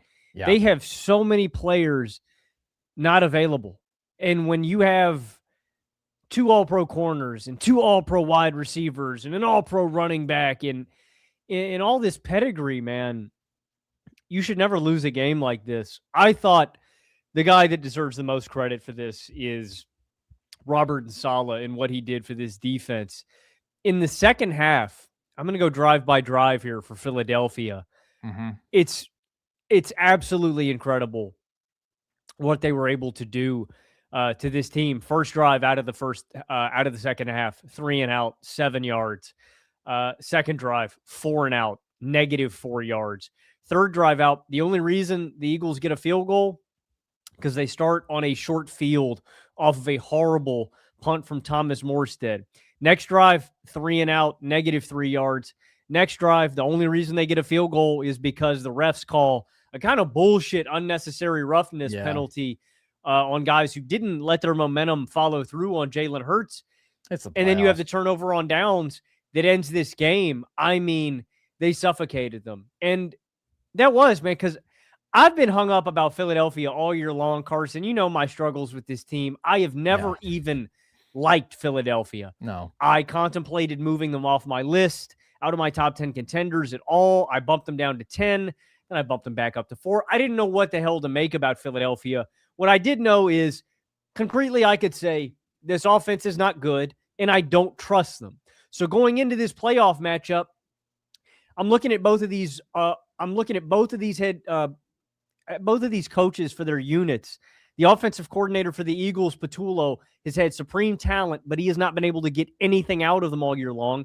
Robert Saleh has been dealing with 3rd and 4th string guys all year long, and he has been able to maximize them. And so that really was enough for me. I did not think this was I saw some people trying to hype up Brock Purdy after this game, man. I'm not, Purdy had a drive. I'm not ready to hype up Purdy for, all 4 quarters of this game. I thought the biggest reason they won this one was because of preparation, Robert Saleh's ability to maximize this defense, and frankly, I'll say it because they lost, Philadelphia being pretty overrated all year long, man. I think Philadelphia has kind of been overrated and inflated because they won the Super Bowl last year, and I've just been steadily disappointed with them, and I've been routinely impressed with the 49ers. And I think the Eagles have a lot of things they need to address this offseason, man, and it starts with that coaching staff. It completely let them down this season, and this is an embarrassing year for Philadelphia considering all the talent they have on that roster. I agree. It is a complete disaster, and there's no way to talk about this game without talking about what a disappointment it is for Philly and all of the flaws that it exposed about them. That being said, I do want to start positive, because I do think this was such an impressive win for the Niners in their own right. And what I really take away from this is that Kyle Shanahan and the coaching staff for the 2025 49ers have probably done the best coaching job I've ever seen this year. He was my coach of the year pick in the regular season because with Purdy missing 8 games, with Kittle missing 6 games, Pearsall missing 8 games, Warner and Bosa, your 2 best defensive players by far, basically missing the entire season, San Francisco won 12 games.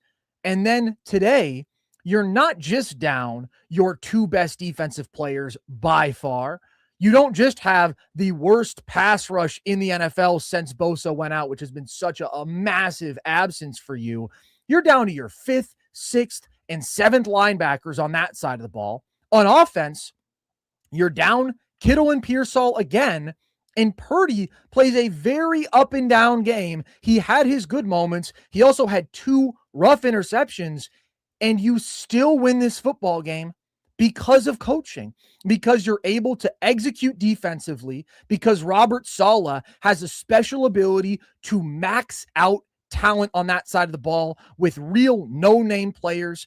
It's incredible. After the first drive, they were really able to limit Saquon, which was huge because the Eagles' passing game was so bad. And once they could take away the run game success Philly had on that opening drive, the entire Eagles offense just melted down. And then offensively, Kyle Shanahan is the best offensive mind in the sport. And you're able to scheme up 10 completions to your running backs for 115 yards, even as Purdy had some struggles and as he was down 2 key weapons. You just keep finding a way on both sides of the ball. And there's one play that I look at as the ultimate testament to that and to the 49ers coaching. Down 10-13. Your offense has been struggling. You have 3 points over the last 6 drives. This elite Eagles defense is just more talented, clearly, and they just feel better than you right now. Purdy has had some struggle under pressure in recent drives. It doesn't feel like you're just going to be able to beat them straight up at this point. It feels like you need something special to catch them off guard, generate a splash, get an explosive play, get back on top in this game. And to do that, Kyle Shanahan goes with a reverse pitch to Juwan Jennings, who then makes a nails throw on the run to Christian McCaffrey, who makes a great catch. Props to the players, of course, because I don't think there's another wide receiver in the NFL who can make that throw. Shout out to former 4-star quarterback Juwan Jennings, and there's not many running backs who can make that catch. But that is the definition of additive coaching. That is understanding your personnel, understanding the secret weapon you have, understanding the opportunity you have to catch this Philly team off guard, to knock them off balance for a moment. Like, it just stands in such stark contrast to this Eagles team that is clearly more talented, but is so poorly coached offensively.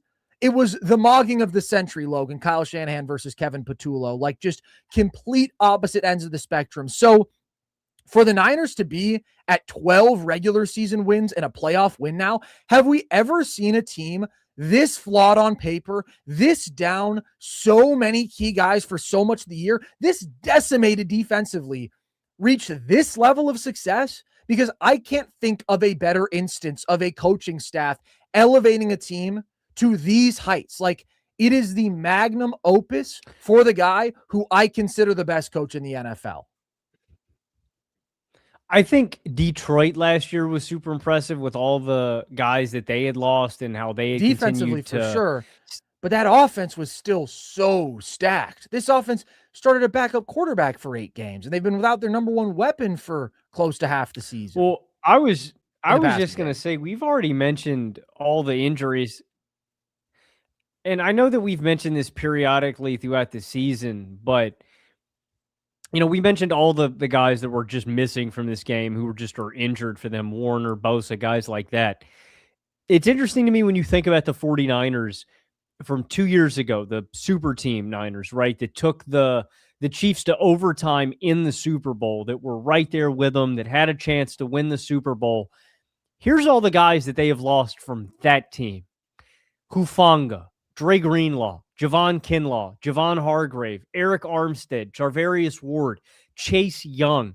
That's just defense. Like, offensively, Deebo Samuel, Brandon Ayuk. It's all about the coaching to me. And that's why I'm saying I'm just becoming more and more coaching pilled. I've never forgot. Again, a big reason why I bet on the Niners to win this game was because of their coaches.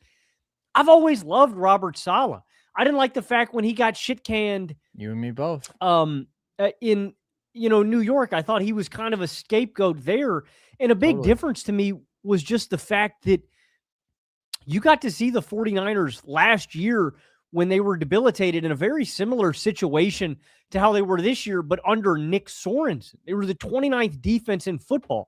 We had a large sample size this year from Robert Saleh down key guys, and they were a top half of the league kind of defense. Like, the Niners had all these injury issues last year, and they were abysmal. They struggle the same way, and Robert Saleh knows how to gimmick up a defense. I think it is the true testament to why he is such a great coach. He is one of the elite defensive schemers and coordinators in football. The guy's brilliant. The 49ers did a genius job bringing him back. Yeah. And he's just one of the best in the sport, man. Like that's my conclusion, because I think that you can look at this situation in last year and they're very similar, and the defense was just completely different this year, man. I mean, the circumstances are ridiculous. Like that is the guys that I read off, that's 7 to 8 starters on the defense that you lose from a top 3 defense. 2 years later, they're still number 13 in the league. That's incredible. Yeah, and I do think the Niners defense was pretty rough down the stretch of the regular season, and they do end the year 29th in yards allowed per drive. They're more average in terms of scoring, but we saw some bad performances down the stretch, the Colts game, the Bears game. But like you're saying, they had even worse injury luck this year than last year, because first of all, last year, like the key guys who were injured, if it was Hufanga or Dre Greenlaw, they're not even on the team anymore.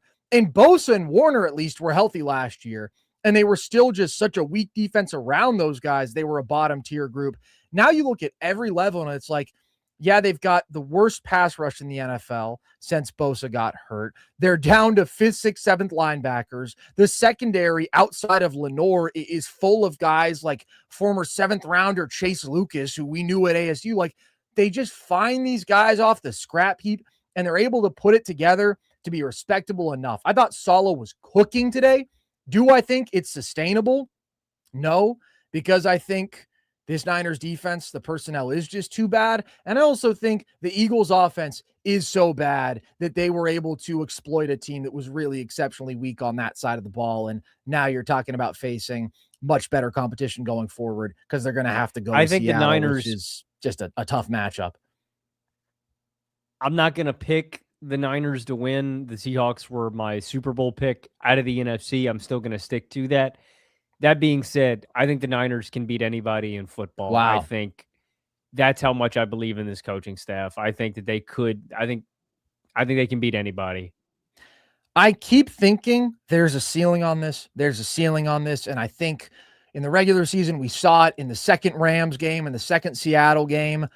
But then the ceiling does keep getting raised, because I thought this was going to be a 1-point game. Like, I picked Philly to win 21-20, but I did pick the Niners to lose this game, and the Niners won this game. And I thought the Niners were the better team in this game. So does this team still have talent limitations that will make them significant underdogs in Seattle next week? Absolutely. But the thing that has gotten the Niners to this point, where they had so much success, just got them the biggest win of the year, and that was brilliant coaching. And to every spoiled Bay Area sports fan, Niners fan, who has fucking complained and bitched and moaned about Kyle Shanahan, you should be on your knees thanking your GOAT right now, because I have seen way too much of this shit, bro. As a Bay Area boy, oh my God. With the Warriors and Steve Kerr, this fucking conglomerate of nut jobs cannot shut up about the guy. I love Steve Kerr, but Shanahan is on a different level, because like Shanahan has actually made Niners teams. Shanahan is one of the most valuable people in the NFL, period, and has a resume as a coach of elevated teams. Best coach in the league, man. Like the last 7 years, dude, it's fucking ridiculous. The level that he gets them to offensively every year, in spite of non-elite quarterback talent, specifically this year, non-elite talent, period. God bless Kyle Shanahan. This is his masterpiece. For Philly, though, that offense is a disgrace. And we knew this was going to be their downfall. It was just a question of when. This team was 25th in yards per drive, 21st in points per drive. They had the most 3-and-outs. They were just a flat-out bad offense end-to-end this year. But facing a decimated defense, regardless of what Robert Saleh can do, one of the 2 worst defenses in the playoff field, I would say. I'd only take him over Carolina. You average 4.3 yards per play today. You only put up 19 points. That is extremely ugly for Philly. And as was the case all season, pretty much everything was bad. Bland play calling, offensive line regression. We thought they were going to get Lane Johnson back for this game. They ended up not, which was a big loss. Huge drop off in the run game from last year. All these things have been big problems all year. Patullo should obviously be gone. He's the most obvious one and done I've just about ever seen. Like one of the worst offensive coordinators you probably will ever see. All of these things have come together to create a very bad Eagles offense. But also, what we have to acknowledge, what we have to say out loud, which I've never had any problem saying out loud, but a lot of people have, Jalen Hurts is a huge problem here too. And he was really bad today, man, versus a bottom tier pass rush, facing a 16% pressure rate today, Logan. That is clean pockets. He was still extremely shaky in the pocket. I think his pocket feel is genuinely awful. Like his tendency to bail on good pockets, take away half the field, and then just, for the most part, throw the ball away. He doesn't make anything happen when he gets on the move. It's so bad. He can't execute within structure. His processing sucked today, as it has all season. His timing is bad. He often holds onto the ball for too long. I think he held onto it for 4.4 seconds on snaps when he was not pressured today. Like, he just is not able to execute the game as a passer and actually move the ball downfield. Once again, we saw that inability to push the ball at all through the air. Once again, we saw the Eagles get nothing over the middle of the field all day. And when they finally tried to, out of necessity, at the end of this game, Hurts threw back-to-back balls into triple coverage, not accurately, with the game on the line. It was just a depressing final act for this offense that has been so ugly all year, but it just felt obvious that they couldn't score a touchdown on the final drive against a bad defense when every other team we've been watching, save the night game today, has had these clutch fourth quarter explosions. It's been, oh my God, so many leads traded back and forth in the fourth quarter. Everybody's putting up points. The Eagles were the one team where it felt like a death sentence for the drive every time they had a hold, every time they had a negative play, because you just knew they couldn't overcome it. You knew there was nothing dynamic in this offense, no way to dig themselves out of that. It felt like they were playing a different sport this weekend than all the other teams we saw over those first four games, where they are just 100% dependent on elite defense and praying that is going to win them the game. And that worked a number of times this regular season, and it even got them close in this game. But it's not a good playoff formula. You have to be able to trust your offense to move the football. This has been the hesitation and the fear we've raised with the Eagles over and over again. And like you say, oftentimes, I mentioned this coming into this week, people want to write it off and say, oh, well, they won the Super Bowl last year. But no, the 2023 Eagles, who had a very disappointing first-round loss, were not the 2022 Eagles who had made the Super Bowl. The 2025 Eagles, disappointing first-round loss, not the 2024 Eagles. Like, things change in the NFL year over year. And when teams show you red flags over and over again, you can't ignore that. With that 2023 team, it was a huge drop-off in coordinators. It was a huge drop-off defensively, and it was a flawed offense. With this team, it was a huge drop-off in offensive play calling, a huge drop-off in offensive production across the board, major red flags end to end. And those things came back to be their undoing in this one. So it was a failure by Hurts, and it was a failure by an offense that is broken in every way. And the story now that we're seeing is A.J. Brown left without talking to media. He hugged his boys in the locker room, and then he said, I'm out. And by the way, he is not guiltless in this game because he had a bad third down drop, and then Hurts actually made a nice throw on the following play. But he was obviously pissed at Sirianni throughout this game. We saw an exchange between A.J. Brown and Sirianni where Dom had to hold him back. Like, I just think that has run its course. I do not think A.J. Brown is back in an Eagles jersey next year with how frustrating like the situation's been for him, understandably so, but also how poorly he's handled it from a team perspective, how outwardly pissed he's been about this. I just don't think they can save that. I wouldn't be married to Sirianni. Like, I wouldn't. No, I'm getting divorced from Sirianni. I just mean, like, if that's a hang up, I'd be okay with letting him go. Like, one of my big conclusions, because I agree with you. I don't think Jalen Hurts is like a top 10 kind of guy, the way that some people try to make him out to be after a Super Bowl victory and a couple good performances in the big game. And like, I put credence on those games, but I don't think it's a be all end all. But yeah. I do think that you can elevate Jalen Hurts if you're a good play caller and schemer. And that's my hang up. is I can draw two pretty big conclusions with the variable change that we've seen from Philadelphia over the past few seasons. One, Kevin Patullo is the worst offensive coordinator the Eagles have had over the past couple of years. He's one of the worst play callers in football, point blank, period. Two, and people have said this before, this is not a brand new take. Nick Sirianni has no idea what he's doing offensively, and I don't know what Nick Sirianni does. No. And so at this point, it's like I know Nick Sirianni has one of the highest winning percentages of any active head coach. I realize the statistics behind it, but I would attribute that to elite coordinator hires more than anything else. It's like, okay, Steichen with similar infrastructure in Jalen Hurts produced a damn great offense. Yeah. Kellen Moore, again, both of these guys head coaches. Kellen Moore with similar infrastructure produced a great offense. You don't change a ton, and they immediately go down the drain.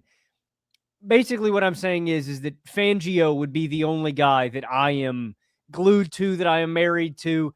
And I'm not saying that Sirianni has to go, but like, look, if you're going to make me choose between Sirianni and A.J. Brown, I'm not really thinking, peace, Sirianni. You can go kick rocks, buddy. Like, I'm going to hold on to one of the best one-on-one receivers still in the game. Like, I still think A.J. Brown's that talented, and he's got nobody to be mad at except himself after this game. He should have caught that ball on third down. The Eagles would have had a chance to win this football game if he catches that pass. I'm not saying they do, but he cost them at least an opportunity. But I do understand and empathize with some of his frustrations on the year, obviously, because it's got to suck. You've got an idiot as a play caller. You've got a quarterback that is sometimes incapable of getting you the football. Like, I understand, and I would be frustrated too if I was A.J. Brown, and the Eagles need to make some major adjustments, and they can't be scared to pull the trigger. If that big move is cutting ties with Sirianni, if that big move is, I don't know, gutting the coaching staff and overhauling, they've got the talent in-house, but they have got to make an adjustment because this is pretty simple to me. Their coaching made them worse this season. Yeah. This team was not enhanced at all by their coaching staff. I totally agree, dude. And I wanted them to fire Sirianni after 2023. And I understand they won a Super Bowl, but like you said, they won a Super Bowl because they had the most talented roster in the NFL, and they had the best coordinators overall in the NFL, probably. Sirianni, to me, is not adding any value here, especially because what I always say is, like, if you're supposedly the CEO of the team, if you're there for the culture and the culture sucks, well, then that's when I'm really going to start to say, okay, you're not doing anything for us. I don't think any team dislikes each other more than the Philadelphia Eagles. And I don't want to just speculate, but like, is that speculating? The vibes are so bad around this team. They all know they're underachieving, and they're underachieving because if Nick Sirianni doesn't hire two great coordinators, he's not doing anything for this football team. So if it comes down to the decision between him and A.J. Brown, if A.J. Brown would be happy, like all things would be good if Sirianni were gone, then I would say, okay, just fire Sirianni. I'd probably fire him anyways because I don't think he's good, and I think the standards need to be higher than this for a Philly team that does have so much talent. But my concern is if there's just too many cracks here, if the fissures are too deep, if things have just reached the point of no return with A.J. Brown and his relationship with this whole team. Like, I don't know. If you're Jalen Hurts, like, how many times can you hear your wide receiver one take shots at you, even if they are fair, even if absolutely A.J. Brown has been underutilized in this offense and his production doesn't speak to how good he actually is? I don't know if that's going to be salvageable. I do think you're right, though. It's got to be a change in offensive coordinator. That's so obvious. I would make the change with Sirianni. I just think when someone is so dependent on their surroundings as a head coach is supposed to be a difference maker, especially when you get to these upper levels of playoff success and contention. The bar is high, man. If you aren't showing me that you're adding value, then I don't need you. And Howie Roseman is the MVP of this franchise, man. Howie Roseman is the guy who gave them the most talented roster in the NFL in 2022 and in 2024. He's the MVP of the equation. So that's where I'm at with Sirianni. I'm frankly done with him. I think he'd be justified to let him go. It might be controversial because of the wins, but again, we got to look at cause and effect here. We got to make the distinction between correlation and causation. There are a hell of a lot of head coaches who could win a hell of a lot of games with the Eagles teams that they've had in recent years. I do think, though, when you talk about the difference in this offense compared to years past, I agree with you about the play caller point, and that's where I want to be clear. I was hard on Jalen Hurts because I thought he was really bad today, and I thought he was not good this season, and I ranked him as QB 14, and I think that was upsetting to a lot of people. Personally, I think it was completely justified. I might even drop him a spot or two lower. Like, I just think his limitations as a passer and a processor are so severe compared to the other guys in that range, but it is not impossible to have a good offense with Jalen Hurts. We saw it in 2022. We saw it in 2024. That's the reality here. He is extremely situationally dependent.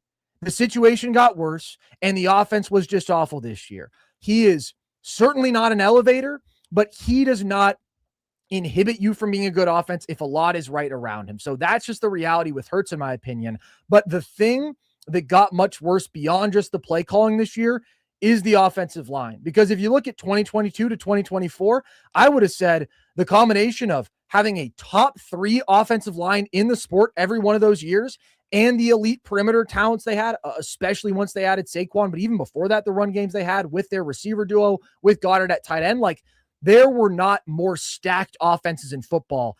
That was not true this year. The offensive line has taken a big step back. Lane Johnson not being out there is obviously a component in that, and they need him back and healthy, but Lane Johnson is also old.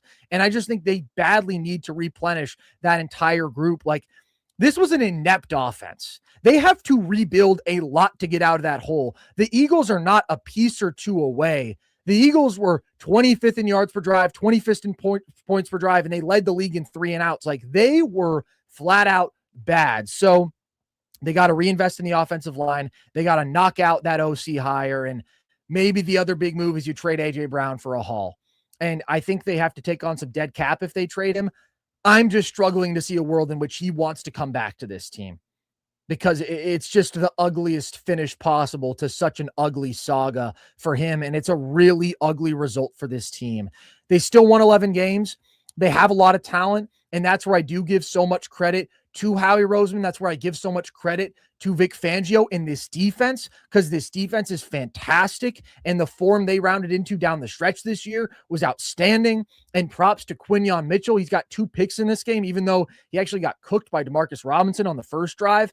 Quinyon was maybe the second best cornerback in the NFL this year. Like, he was that elite, and he's got Cooper DeJean opposite him. And we know the talent that they have in terms of the interior defensive line and the production they were able to find from their edge rushers and linebackers. Like, this defense is so damn good. So they have that foundation, and we have seen Howie Roseman execute great retools. He just did it from 2023 to 2024. That was a team that went from disappointing first round exit, totally fell apart down the stretch, to a Super Bowl champion. So I don't want to keep beating the same drum, but like, you've got the smartest GM in football leading your organization. That's a pretty big deal, man. Like, Howie Roseman is one of the most valuable people in the football world, just like Kyle Shanahan is, but he's got a lot on his plate this year because a lot has to change for this Philly team. They're not particularly close.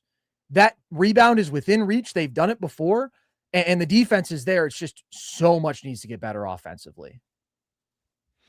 I think one offseason they could do it again. It's going to take some difficult conversations, some maybe tough decisions.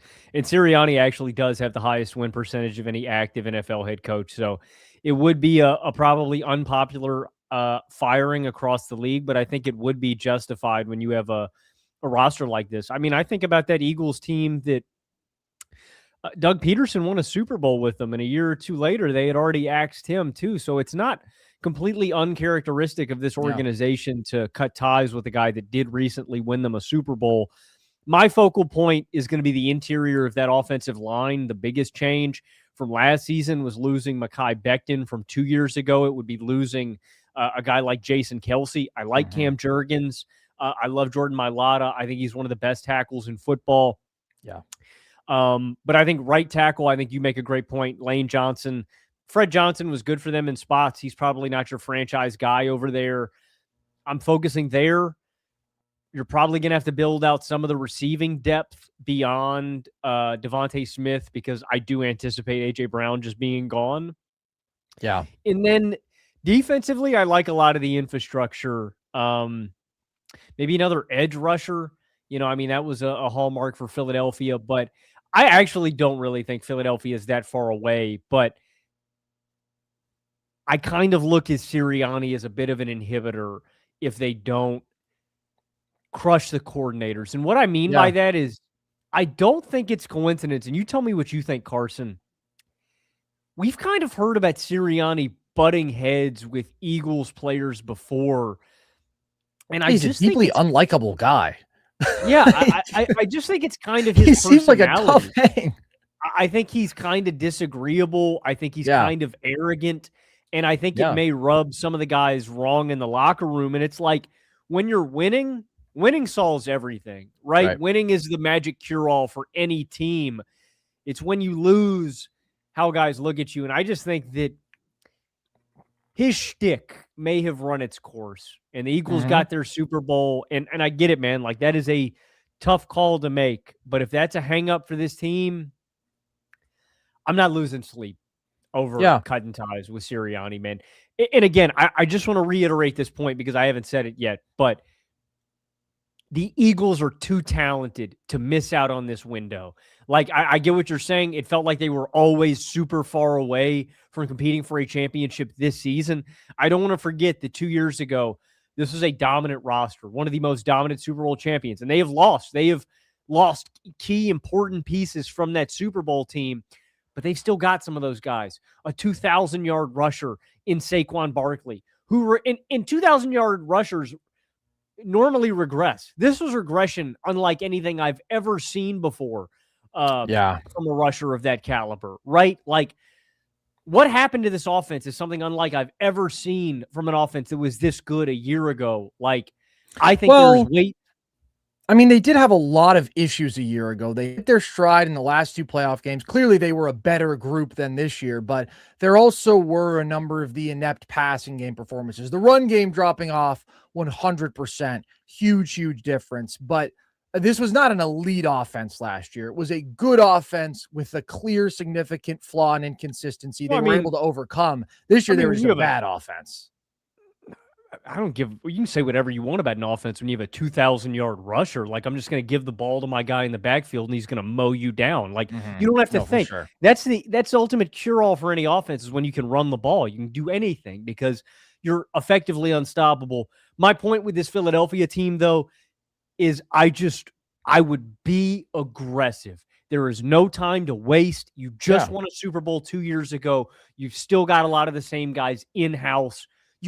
Absolutely crushed your secondary overhaul.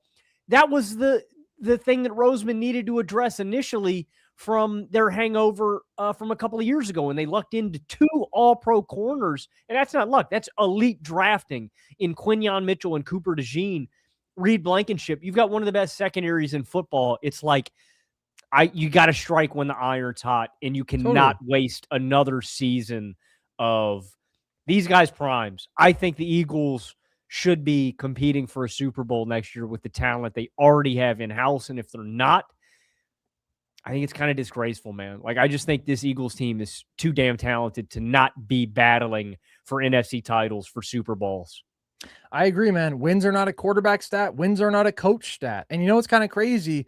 You talk about, he's got the highest win percentage. That's just not a rationale that is actually going to hold up and protect a guy's job. It's going to come down to performance. It's going to come down to where guys are adding value, we're bleeding value, we're falling short. If you look at the 5 teams that have the most wins since 2020, Logan, in the regular season, number 1 is the Bills. Sean McDermott's job is not exactly safe, at least in the eyes of a lot of Bills fans, media people. Personally, I think Bills ownership loves him, but like, there are major criticisms that he is subjected to, and rightly so. Next is the Chiefs. Andy Reid, a lot of Chiefs fans wanted him fired after this year, and he didn't have a good season. Third, Packers. I think Matt LaFleur is an additive coach. I think he's a really good head coach, but with some of the frustrations Packers fans have with him in big games, a lot of them are asking if he's going to or if he should be fired. Fourth is the Eagles, Nick Sirianni. Fifth is the Ravens, who just fired John Harbaugh. So I think Sirianni is clearly the weakest out of those 5 coaches, the one who is most deserving of criticism. But my point is, like with the Bills, with the Chiefs, you have the best quarterbacks in football. With the Ravens too, right? With the Eagles, you've had the best overall roster. You have the best team builder in Howie Roseman. It just doesn't really say that much about the coach. There are teams that win because of their coaches, and we just saw the Eagles play one. Kyle Shanahan and the Niners. The Eagles are the complete opposite of that, at least when it comes to their head coach. So there you have it. That's a good old-fashioned shit fest on Nick Sirianni. But I don't know how you could not be pretty outraged with how this season went for the Eagles. And I don't know how you could not see the pattern here where when you have coordinator issues, 2023, 2025, you disappoint because you are extremely dependent on your coordinators. And that says a lot about your head coach. Anyways, I'm happy for the Niners fans. Shout out to my family. A lot of Niners fans in there. And like I said, learn to appreciate Kyle Shanahan, everybody. Learn to appreciate that he is the best part of the franchise. I do want to give some other props to some Niners, though. CMC as a receiver. That guy has had an inefficient year on the ground. I mean, they've leaned on him so much, but it's been tough with that offensive line for the Niners to run the ball efficiently. That was the case again today, but he still gives you 6 catches, 66 yards, 2 touchdowns. Some of just the pass catching stuff on the touchdown from Juwan, the angle route that he runs on the other touchdown, like he's just kind of one of a kind in the receiving game. Shout out to Demarcus Robinson for stepping up, for really shredding the Eagles on that first drive. That was big. Brock, I didn't think played a very good game, but I also thought he did have 2 good drives. I thought that third down play, he was able to extend a little bit for the go-ahead touchdown. That was a good moment out of him. And then I think the defensive personnel was very much a product of their coaching in this one. But I do want to give shout outs to Eric Kendricks and Bryce Huff. I thought that they had really good games today. So for the Niners, the challenge is going to be maintaining this. It's going to be replicating this defensive performance. It's going to be overcoming an inefficient run game. It's going to be seeing what Brock Purdy can do against an elite defense for 4 quarters, because the last 2 performances he's had against elite defenses, which have been the last 2 weeks against Seattle and against Philly, have definitely left something to be desired, especially that game against Seattle, who they're now playing again, Logan. So we do avoid the epic part 3 of Seahawks Rams for now. It does feel to me like we're kind of on a crash course for that being the NFC title game. And I do think those have been the 2 best teams in football this year, but we're not there yet, Logan. We're not on the preview content. We'll get there midway through this week after your Steelers playing their big game. Incredible football today. And now some incredible super chats from the people. Sports fan Jack says Drake Maye. Drake Maye. Logan, Drake Maye to you. Drake Maye. Drake Maye could Drake Maye better going forward. I think Drake Maye will Drake Maye better, but still Drake Maye. Drake Maye. Yeah, that's a good point. I honestly hadn't even considered it from that perspective. Matt says, lenient to both quarterbacks. It was Maye's first playoff game, and Herbert's offensive line have to work for the Mafia and had a hit on him. I agree. And I don't know if they're in with a Bosnian crowd. I don't know if it's the Italians, but clearly there's some sort of operation here at an organizational level to make life as hard on Justin Herbert as possible. Again, doesn't excuse the game he had, but like watch the game, you know? Herbert was still out there. I think it's a miracle that Herbert even finished this season. This is what I'm saying, dude. The 2 toughest quarterbacks in the NFL, I don't even think it's a debate, are Justin Herbert and Josh Allen. They've both shown you why this year. Somebody got rocked. Was it Herbert? Who fumbled? Herbert got rocked, yeah, dude. Yeah, bro. I thought they killed Justin Herbert on that. I actually thought I mean, he was definitely concussed, but I thought they had knocked him out, man. That was so ugly. Bro. But like the fact that he still hangs so tough in the pocket, I will say this was the first game all year, I think, where I did see him start to get a little bit of happy feet in that pocket where he was looking to escape. And to be fair, nobody was getting open downfield. I don't blame him. Good plays with his leg, but like normally he's willing to stand in there and take so many hits, and he makes those throws into tight windows with pass rushers in his lap. And that's what's so special about him. I think it got in his head a little bit today, but like you said, understandably so. But yeah, he's so tough. And Josh, dude, we don't even know how many injuries Josh has right now. And he just delivered that performance. Foot, head, knees, shoulders, toes, Yeah. hip bone connected to the foot bone, to the dick bone. Like, it's all hurting for Josh, and he still got it done. Nash incognito. Okay, let's be honest. For about 2.5 quarters, the rush wasn't really getting to Herbert. He was just awful, underthrowing deep balls, etc. He had chances. He just couldn't make the plays. I can't agree. I mean, in the first half, like I said, when he wasn't pressured, he was 10 of 11 for 93. So I would agree. There were 2 shots at deep passes that he underthrew, but also, like, let's not ask like either one of those are easy throws, bro. Like, they're both on the run and they're both still contested, like with DBs actively still making a play on the receiver. So what I did say is, you expect Herbert to be special. He has to make the crazy plays. He has to elevate for the Chargers to win. But let's not act like it's like, oh, you put Jalen Hurts out there, for example, and he's making that throw. Like, no, those are throws that maybe you can expect Herbert to make, and he had to make, but still very high degree of difficulty plays, because everything was high degree of difficulty for this offense today and this season, really, but especially today.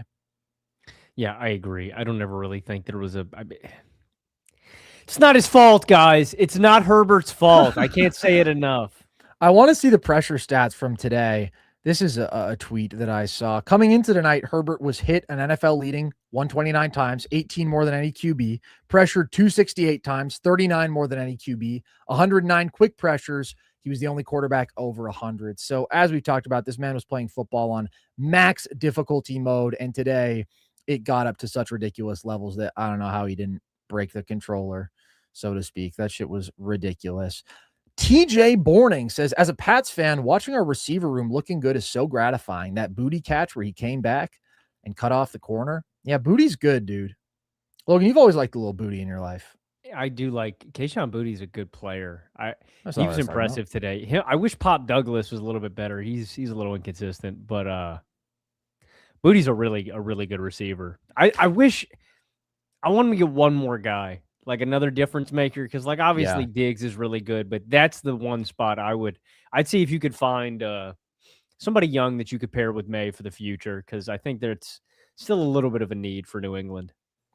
Yeah, it was a good Booty day. Also, a couple of checkdowns to Ramondre that went for some nice gains. Hunter Henry had a good game. Like, the totality of the Patriots' offensive weapons, they're underwhelming. Still thought they made more plays than the Chargers' offensive weapon today, though. But yeah, I agree. Booty's a good player. He's had a nice season. Shout out to him. But at the end of the day, everybody in New England is elevated by the one, the only, the great Drake Maye. Speaking of coordinators, Josh McDaniels is a psychopath, wild trick play, but also gets a plus 15 stat boost when in New England. That's true. That was a crazy trick play. That being said, it was there, though. It was there. I mean, was that Chisholm who attempted that throw to Drake Maye and they just weren't on the same page? Like, if Jawan Jennings is making that throw, I'll tell you what, that's a touchdown, because, I mean, they totally reversed the field. Like, there was nobody there to stop that play if they could have just completed it.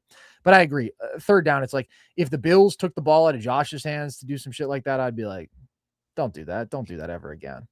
I believe the QB hits stat has only been tracked since 2006, but Justin Herbert did set the record for that this season. Damn, dude. Shout out to my boy, bro. My brother is a Justin Herbert super fan, and I'm just hoping for the day that it happens in the playoffs, because Herbert's so damn good. He was so damn good this year. I know nobody wants to hear it right now. I understand it. Brett says, I know the Bills won. Happy for you, Carson. Thank you, Brett. But holy cow, the third down screens. Why? Point of screens is capitalized on certain D lineups, but they called them so much was yelling at my screen. I get it now. Yeah. And the one that frustrated me, that made me angriest, was one of them that was successful. It was a 3rd and 9, and they threw, I think it was the Shakir, and then he got like 9 yards and made it a 4th and inches. And it's obviously because it's like they're in 4-down territory. They're trying to make 4th down a little bit easier to convert. But I'm always anti-screens on 3rd downs, but they're effective if you can catch the defense off guard. Like, situationally, it's a good play call sometimes. Yeah, my complaint is always it takes the ball out of Josh's hands, and I would just rather have multiple options. If it's him escaping, making a play with his legs, doing something, like, I just don't want to be confined to this is the play call, and if we don't have leverage and if they anticipate it, boom, play is dead right there. But I just thought there was like such a clear difference between the well-designed screens today, which worked, and the poorly designed screens, which didn't. It's like, oh yeah, if you get a little creative, if you do the classic fake screen right and then actually throw the screen back left, yeah, that's a good play call. When the Bills like actually had leverage and had numbers, had an extra body on whichever side of the field they ran to the screen to, they tended to work well. When it was just anything other than those circumstances, it didn't really. So I don't like the 3rd and long screens. I'm not entirely anti-screen, but like when it is a, okay, do or die play, put it in Josh's hands. And even if you are trying to get it to 4th and manageable, I get that. I'm okay with that depending on the circumstances. But also it's like if we've got 2 shots and we got to get it in 2, I'd rather have it being 2 shots where Josh Allen is determining the play. That's just my general philosophy here. Moist Jalapeno. Shout out Need Sesh. That's all tonight. Tighten up. Go Titans, man. Corrected to nerd Sesh, by the way. YouTube trying to correct my typing. Tighten up. Thank you, Moist Jalapeno, for your Shut up, Moist Jalapeno. Big ups, big ups. Sham God says, after another Herbert underperformance in the playoffs, are y'all finally going to stop overrating? And by the way, love the channel, guys. Thank you, Sham God. No, because we're not. I'm not overrating. Exactly. Now, I had Herbert one spot above Drake Maye in my quarterback rankings. Couldn't do it. Definitely considering that because I think those guys, I mean, just purely this season have been 2 of the 4 best quarterbacks just because Lamar wasn't at that level this year. And I'll still include Mahomes in that top 4. I know maybe the numbers aren't there, but just what he was doing to buoy that offense. He's Patrick Mahomes. He's just kind of got a default spot in there. I think they're both top 5. Maye was better today, 100%. Maye obviously has the better numbers this year. That being said, if you put Drake Maye in that offense today, I don't know if it looks 1% better. I don't know, dude. It's just untenable conditions for quarterback play. But if Drake Maye continues ripping off performances like he did in the regular season through a playoff run, like 100%, I could give him that nod. And I'm thinking about it even right now. I'll revisit that officially after the playoffs. But also, it just bums me out because I know so many people aren't going to lock in for that many Chargers regular season games. Like, you're just going to watch the playoff games. And he was just human duct tape for this team all year. And I think everybody saw all of the massive holes in this team, right? Because it was ridiculous what he was being asked to do today. The difference is he was not that human flex seal today, whereas he was throughout so much of the regular season. But also the leaks were even bigger today than they've ever been before. And shout out to the Pats for that. They had really good sticks to poke big holes. Yeah, I had Maye for Herbert 6 when we did this earlier. I had Stafford above him. I think I'd leave that the same. The only thing I think I'd change from this is I would move Josh to number 1 and I'd move Mahomes down to number 2. You make my heart sing, bro. You make my heart sing. That's what I will say. All this talk about MVP. I had Herbert as my number 3 candidate, but obviously the real race everybody's talking about, Maye, Stafford. Neither of them looked as good as Joshy this week, did they, Logan? MVP, it doesn't matter. All that matters is who's the best on the planet, and that's one Josh Allen, baby. On that note, we're done here. We will see you guys tomorrow night, though, because we got the Steelers game real quick, Logan. How we feeling? Where are your guts at? It's gonna be a stinky game. Texans win 19-17 is probably where I'm at. I think it's gonna be grimy, ugly, and I hope Aaron Rodgers doesn't die. But I don't know. Like we said, man, keep the Texans out of the end zone, force them to take field goals the way they like doing, shrink the possession battle. Get Rodgers some perks. You got to. That's number 1. That's number 1 in the Steelers recipe. I'm nervous, but I'm excited, and I do realize that this is still the best team we've had since Ben to potentially win a playoff game because we've got Aaron Rodgers under center, and he's the man. So I'm just happy to be here. But I just want to win, man. I want to celebrate a playoff win for the first time in a decade. It would be so nice. Yeah, sure would, dude. Sure freaking would. I hope it happens. I'm rooting for Rodgers. I would love to see him get it done. I predict the Texans would win 20-10, but what do I know, bro? My predictions haven't really been on the money this weekend. And also these games are crazy. and we knew it was going to be wide open and Oh, unpredictable, I and meant to mention that's this been the earlier. vibe. Yeah. Through 4 games, Mm-hmm. every team that played Bills, Jacksonville, Niners, Eagles, Bears, Packers, Rams, Panthers, they set a new record for most fourth quarter lead changes in a single postseason all time. They did that before the kickoff for Chargers, Patriots. The Niners, Eagles did that 4 games in for an It's unbelievable. entire postseason. It is unbelievable because if you're sitting here going, damn, this season, or excuse me, this wild card felt crazier than ever before, it's because it was. It was. We haven't seen that many fourth quarter lead changes in a single entire postseason, man. That's unbelievable. I'll give you another stat that was true through the first 3 games. I've got a couple, actually. The first one is every team that trailed at the 2-minute warning of the first 3 games won the football game. They showed that one on the broadcast. I dug this up myself, Logan. I used my stat team, which is me in my computer.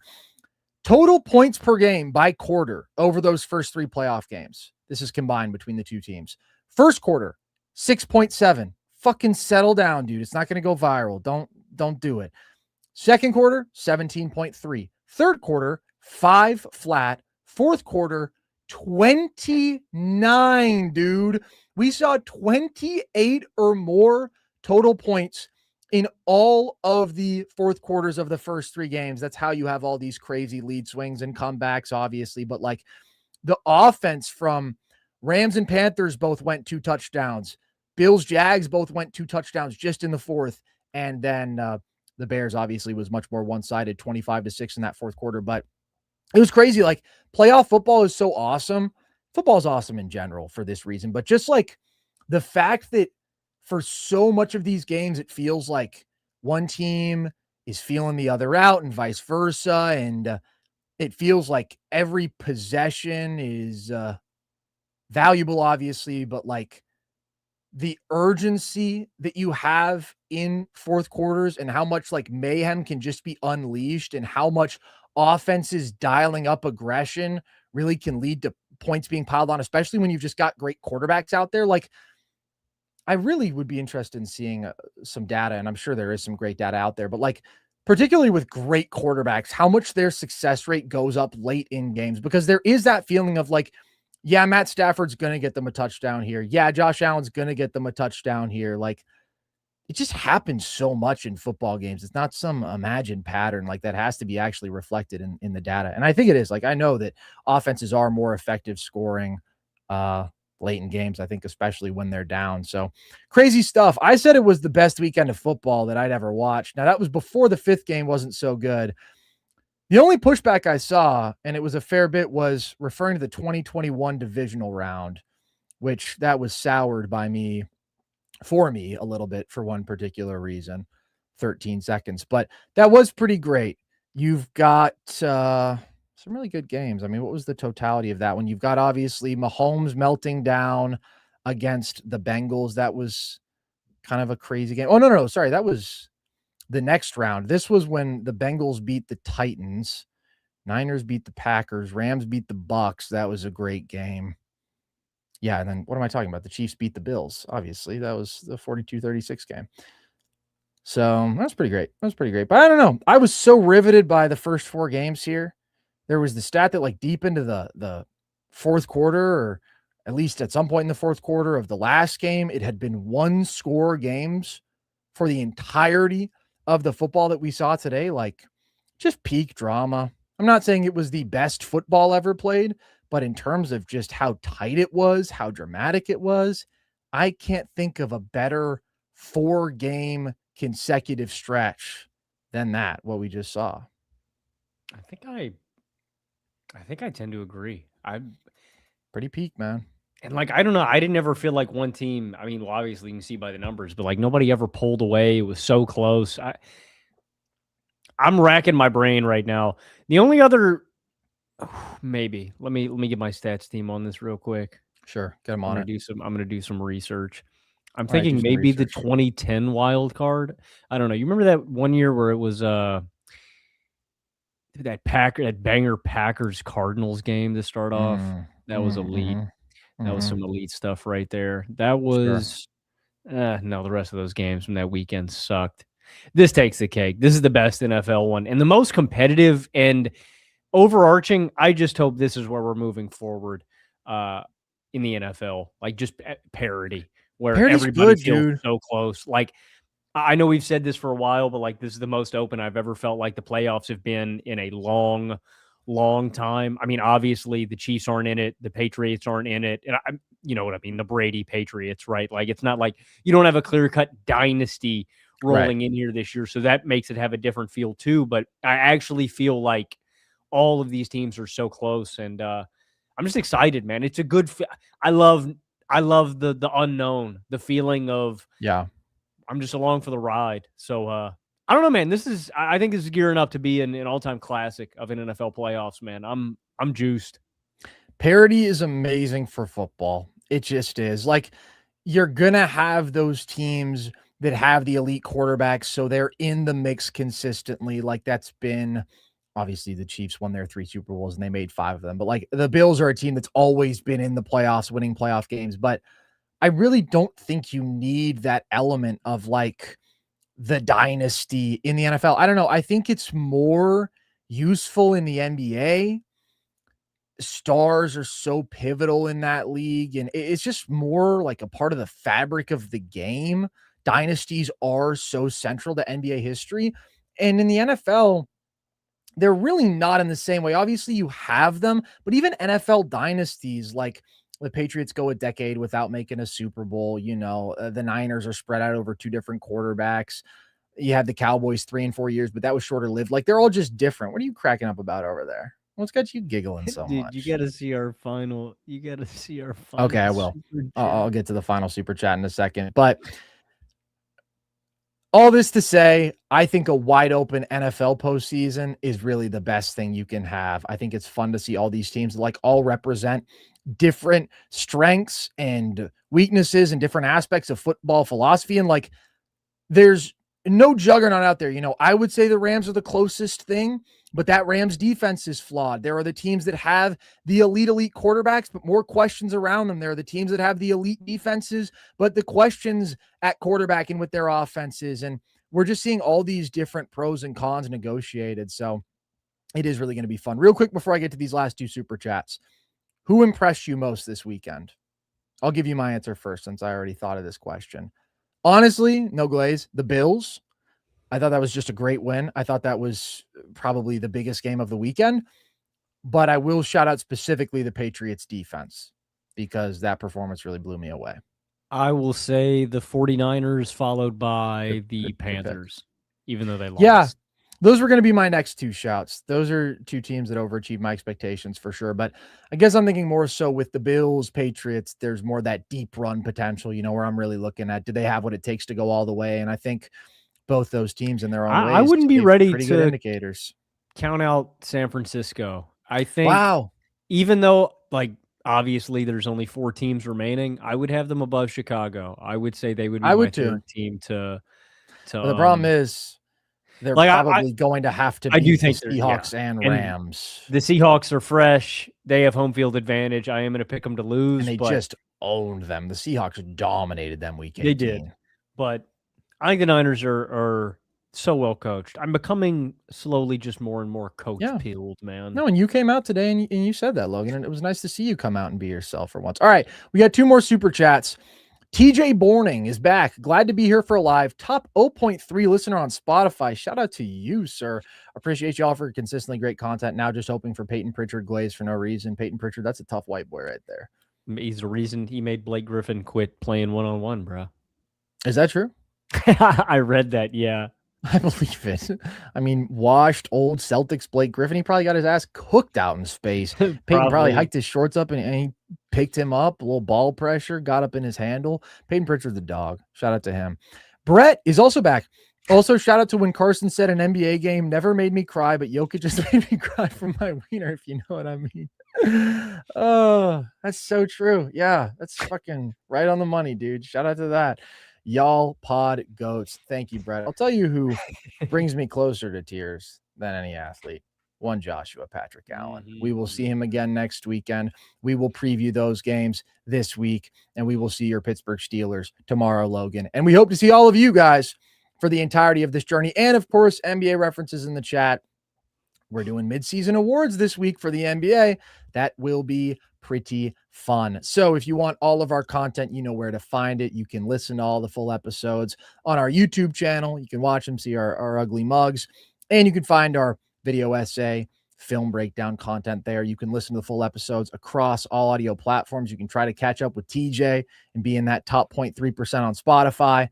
And you can, of course, follow us across social, TikTok and Instagram at NerdSesh, Twitter at Nerd_Sesh. That's where we got our daily trivia content, clips from the show, Josh Allen Glaze in a short form.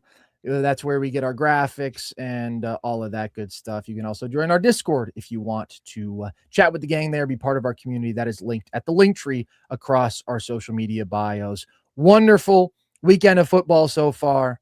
We will see you guys tomorrow for the final act. Appreciate you all. I've been Carson Brabber. I've been Logan Camden. And this was Nerd Sesh.